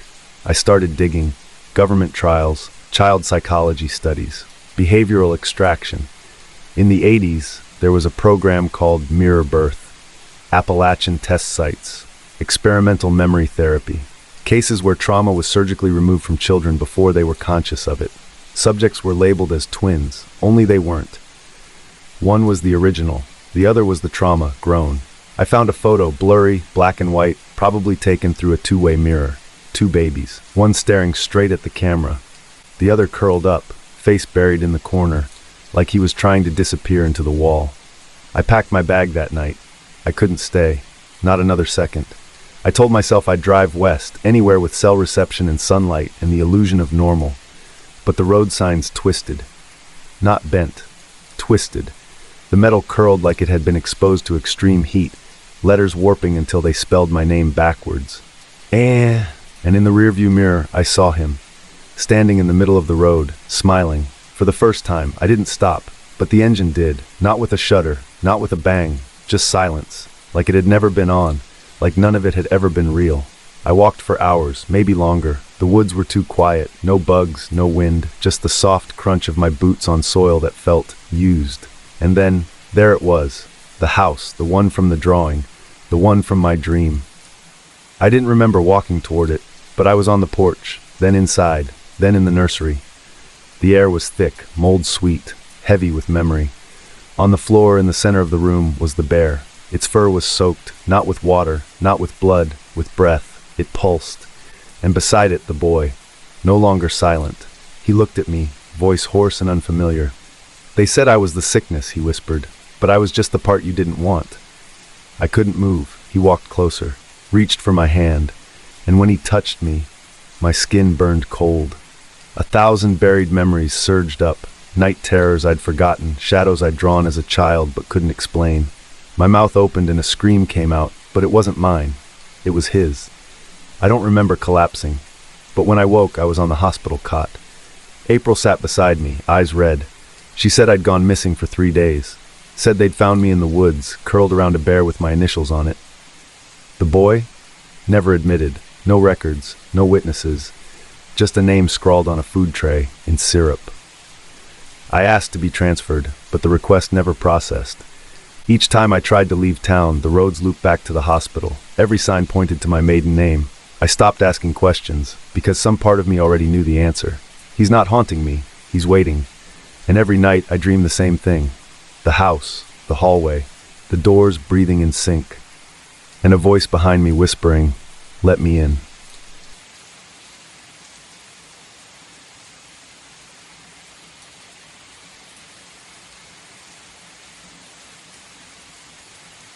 They said it was just a sleep study, 10 days, underground facility, no windows, no clocks, $15,000, tax-free. I signed before I finished reading the consent form. They said it was about monitoring the effects of extended wakefulness on cognitive drift. Fancy words for, we keep you up, we watch what happens. Sounded harmless, even noble. I needed the money. Rent was 3 months past due, and my car hadn't started since November. What they didn't say, not out loud, was that dreaming wasn't just discouraged, it was forbidden. The room was quiet, too quiet. No airflow, no buzzing from lights, no hum from the vents. I asked the nurse if it was soundproofed. She didn't answer, just smiled like she'd been told what to do with people like me. There were 10 of us to start. Men and women, different ages, all silent. No one introduced themselves. The beds had restraints, not tight, just visible. I told myself it was precaution. First night, easy. I'd pulled all-nighters before. Played poker, binged entire seasons, helped friends move at 3 a.m. This was nothing. But the lights never changed. The ceiling didn't dim, no time cues, no signals. Just an occasional beep from a machine none of us were allowed near. They gave us puzzles, word games, math problems on whiteboards to keep the brain stimulated. But it felt like distraction. By what I guessed was day 3, my vision started doubling. The edges of things shimmered like heat rising from asphalt. Every time I blinked, my brain took just a little too long to re-render the world. And then I heard it, humming, soft at first, low, constant, like someone humming through their nose. No melody, just presence. I looked at the nurse. She was staring at the wall. "Mimi?"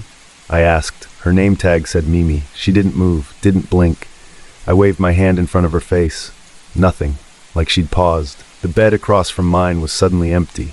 No warning, no explanation, just gone. I asked about it. Mimi blinked once. "Who?" "Bed 7. Tall guy, dreadlocks. He was right there." "You're mistaken," she said. "There's no one in bed 7. I looked again. Now it was made, perfectly tucked, white sheets smooth as paper.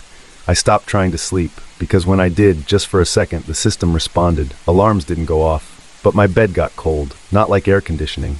Not like sweat. More like ice inside the mattress, coiling up my spine, shocking me awake right before dreams could take root. I checked under the frame. Wires. Dozens of them.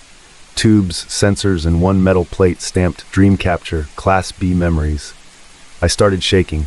There were scratches behind my bed, thin lines carved deep into the wall, foreign characters I didn't recognize. I traced them with my finger. They burned cold. My head throbbed. That night, I sleepwalked. Woke up in a hallway I hadn't seen before. No lights, just faint red glow from emergency tape lining the floor. My feet were wet. I looked down. Water. Or no, not water. Something thicker. I found a door marked maintenance. It was ajar. Inside, rows of servers, screens with neural activity charts, but the graphs weren't measuring REM, they were predicting it. A chart labeled Tanaka Bryce flickered on one screen. Next to it, audio files. Hundreds of them, all labeled by timestamp. I tapped one. My own voice, whispering, "Don't think about her face, don't think about her face." My sister, dead 10 years. I hadn't dreamed about her since the accident. The next morning, or whatever passed for morning, 2 beds were gone. No explanation, no noise, no resistance. We were down to 5. I finally talked to one of the others. Woman, mid-40s, pale, sweat-soaked. "They're harvesting it," she whispered. "What?" "The fear, before it forms. That moment, right before the nightmare. That's what they want." "How do you know?" She didn't answer.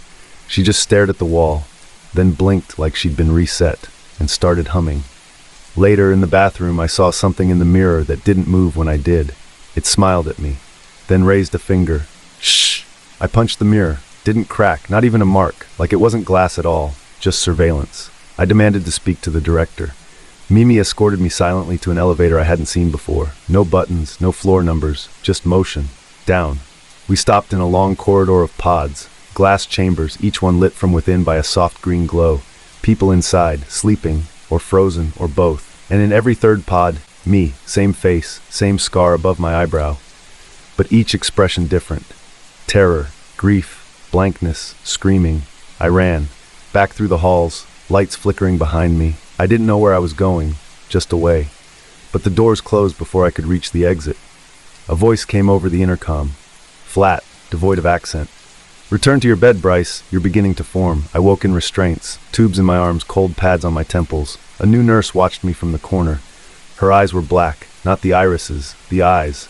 All of them. Solid, unblinking. "You almost woke him," she whispered. "Who?" She leaned in close. Her breath was warm honey and mildew. "You." The humming got louder after that. It wasn't just in my head anymore. It was coming from the walls, from under the floor, from inside the other beds. The last participant I saw, he smiled at me, then whispered, "Try biting your tongue. That keeps them out, sometimes." I bled for hours. Didn't help. Just tasted like metal and regret. One night, I don't know which, I slipped, fully, dreamed. of hands. Endless hands pulling me through water that wasn't wet, of lights that burned without heat, of voices that spoke my memories in someone else's tone, and one voice familiar deep like gravel saying, "This is the scream, mark it." I woke up mid-scream. Mimi stood over me, smiling, holding a syringe. "This one's ready," she said. "I haven't seen the surface in weeks, maybe months. Time's a rumor here." I stopped fighting the dreams, because they're not mine anymore. They're his, the other Bryce, the original. Or maybe I'm the original. Hard to tell when every memory has a mirror version. Last night I found a loose panel behind my bed, crawled through, found the hallway again, the pods, but they weren't glowing anymore. They were screaming, silent, frozen screams. Every face mine, every mouth open, every eye begging. I sat down, on the floor, closed my eyes, let it happen. The hum surrounded me, soaked into my skin, filled every gap in my body where hope used to be. Then, silence, pure, absolute, and a voice inside my head, "Now, begin the dream." I opened my eyes and saw myself, standing on the other side of the glass, clipboard in hand, smiling, the end.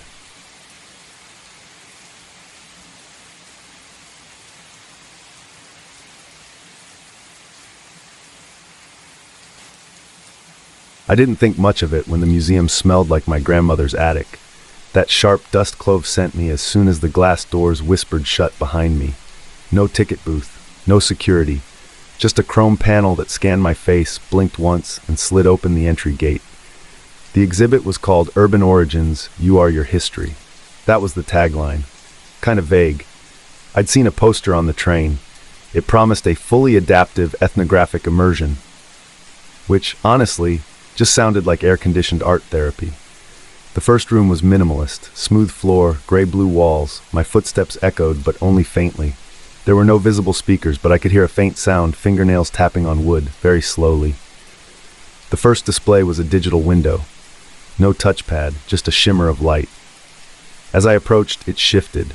A letter appeared, scrawled handwriting addressed to M. The text changed as I blinked, then became a postcard. The image, a beach I hadn't thought about in years. San Juan, 1996. The caption read, "First memory, salt air and bruised knees." My stomach tensed. I didn't remember telling anyone that. The next room smelled like rain on concrete. Old umbrellas hung from the ceiling. Underneath, a rotating table displayed objects, a beaded bracelet, a disposable camera, a cracked plastic watch. All of them looked familiar, too familiar. The bracelet, I swore I lost that at a bus stop in college. The watch, identical to the one my cousin gave me after our grandfather's funeral. The camera, same brand I used for my art portfolio. None of it made sense. I reached out, didn't touch, just hovered. A screen lit up behind me. Exhibit number 117, Adaptive Female Urban Drift. I turned around. The screen was gone. I moved on. There was no map, just corridors that turned when I wasn't looking. The lighting changed too, sometimes warm, sometimes fluorescent hospital white. In one room I smelled fried plantains and gunpowder. A cracked window let in artificial sunlight, a breeze. I could feel it, like the memory of wind. On the far wall was a mural, a city skyline half dissolved into jungle. Beneath it, a quote, "Every story begins with forgetting." My chest tightened. I wanted to leave. The exit was behind a velvet rope. I crossed under it. The doors opened automatically. I stepped out into late afternoon light. Same city street. Same buildings. But something was off. My phone didn't unlock. Not with Face ID, not with my passcode. I tried again. Wrong, wrong, wrong. The lock screen blinked and shifted. One notification. Thank you for visiting. I ran to my building. Key didn't fit. The door was different. Brass instead of black. The keypad gone. I rang the bell. A woman I'd never seen before answered. Looked me up and down like I was a Jehovah's Witness. "Can I help you? I live here. Apartment 3C. "No, you don't." I backed away. Called my sister from a payphone I didn't remember being on the block. She answered, but her voice wasn't right. Flatter. Older. "Who is this?" she asked. "Maritza." "Sorry, wrong number." I went back to the museum. Same block, same cross street. Only, it wasn't there. Just a fenced lot. Dirt and broken glass. No doors, no signage. Gone. I walked the perimeter. Found nothing. No remnants, no tire tracks, no indentations, no loose wires. I checked online. No listing for Urban Origins. No photos.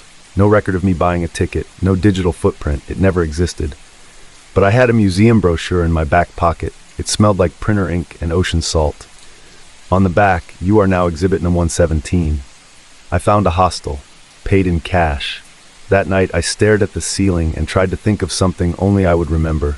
The first boy I kissed, the color of my mother's robe, the song that played at my graduation.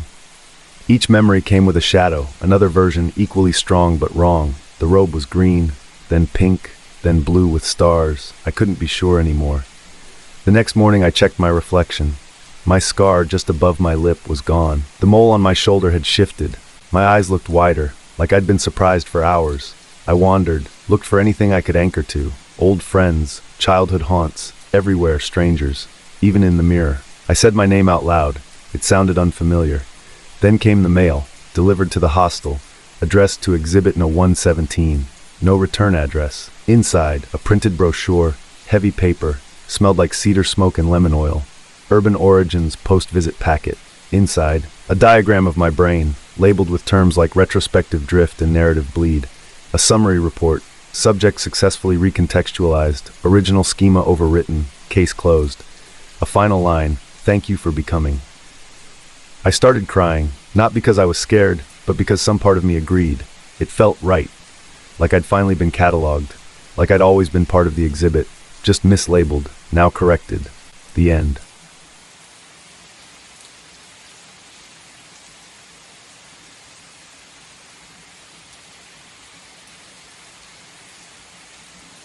The man at the pawn shop said the camera had a quiet soul.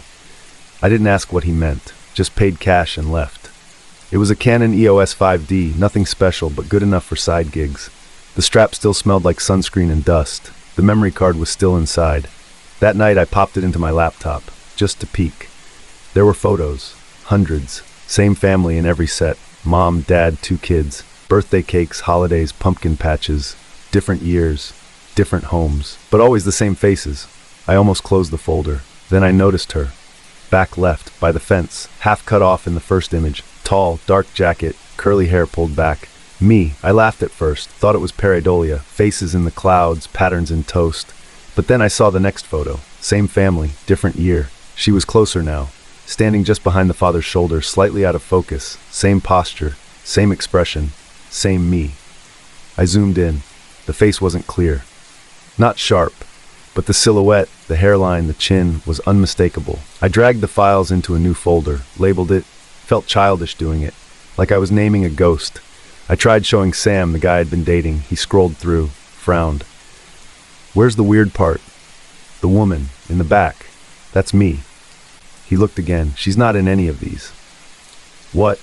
He turned the screen toward me. The photos were corrupted, half black, glitchy fragments. Faces blurred into static, except mine. The background figure had vanished. I started seeing her elsewhere, in glass reflections, in side mirrors, in the chrome of food truck windows. She'd always be mid-step, always walking toward the lens, never looking at it.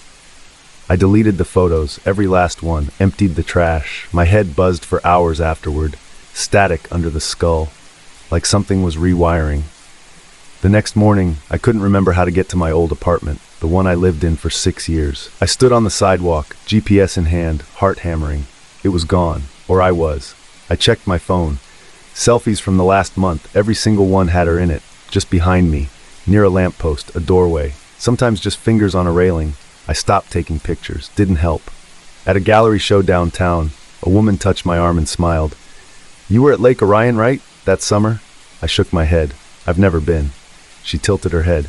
No, you were. You had that silver camera. You took our picture by the dock. She pulled up a photo, her family, years ago, and in the back, me, holding the camera, smiling. I ran to the bathroom, vomited until my throat bled. My own face in the mirror looked blurred like a low-res video trying to buffer. When I blinked, she blinked slower. Not out of sync, out of time. I called the pawn shop, number disconnected. I went back in person. The store was shuttered, sign gone, windows boarded, gone. The next week, I forgot my brother's name, not just the pronunciation, the concept of him. I found a photo of us together from when we were kids, and there in the back, holding a balloon, her again, the smile wider, the hair looser, like she was settling in. I stopped sleeping, afraid I'd wake up as her, afraid I already had. One night I opened the camera again. There was a new photo, one I hadn't taken. A room I didn't know, blue walls, bookshelves, me smiling, slightly blurry, standing in the center. Like I'd just arrived, or just left. I tried deleting it, the mouse wouldn't move. I unplugged the laptop, screen stayed on, the image brightened. My smile deepened. I smashed the camera, didn't stop it. Photos kept appearing, one per day. Always her, always me.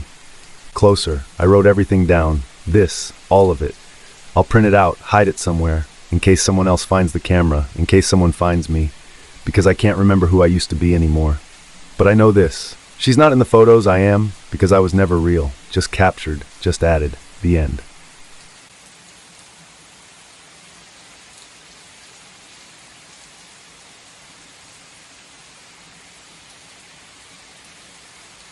I boarded the 12:06 out of Chicago Union, platform 14B. Rain was coming down hard, so I kept my head low and coat zipped. I'd done this route 100 times, home after another mind-numbing conference, another handshake carousel. My knees ached, my briefcase strap had snapped, but I had a window seat and the hum of the train. Comfort. The first 2 stops were normal. Lake Forest, Glenview. At Evanston, the car emptied, all at once. People rose like a queue had been called. Bags, earbuds, folded newspapers.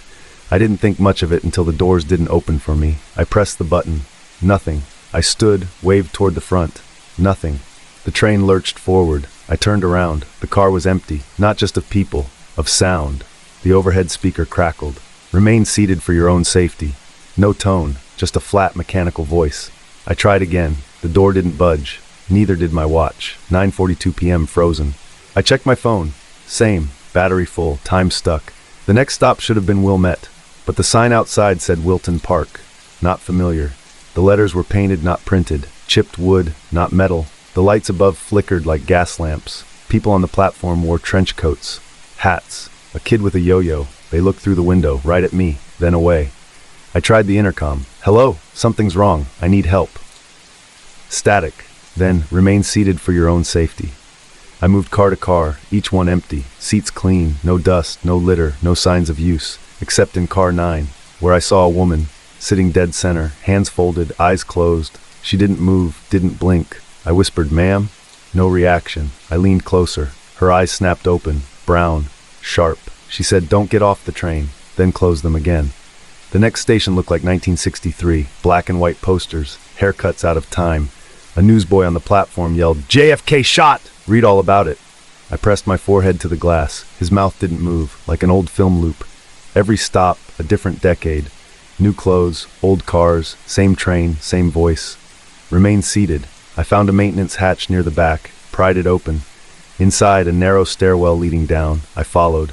Found a locker room. Gray tile, fluorescent lights that buzzed like hornets, metal shelves, tools, boxes of wires, and newspapers. Stacks of them, none newer than 1912.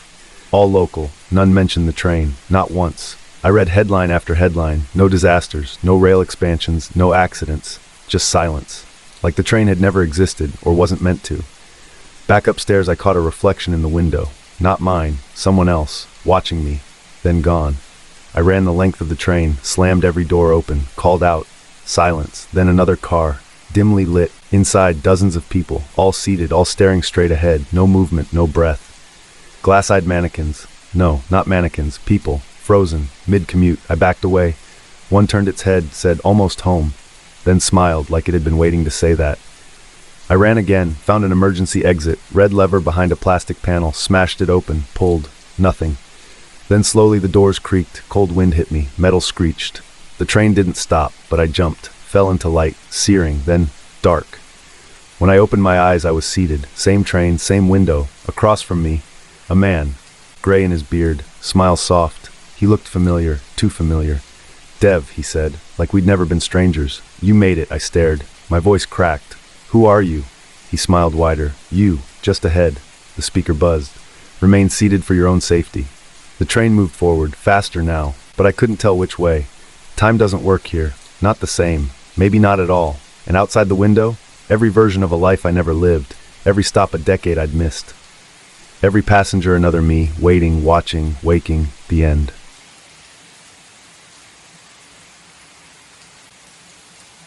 And that's the end. But the night is far from over. If you enjoyed this story, don't forget to like the video and subscribe to the channel for more. Tell me, are you still awake? Or did the whispers follow you into your dreams? If sleep won't come just yet, there are plenty more stories waiting for you. Go on, pick another. I'll be here.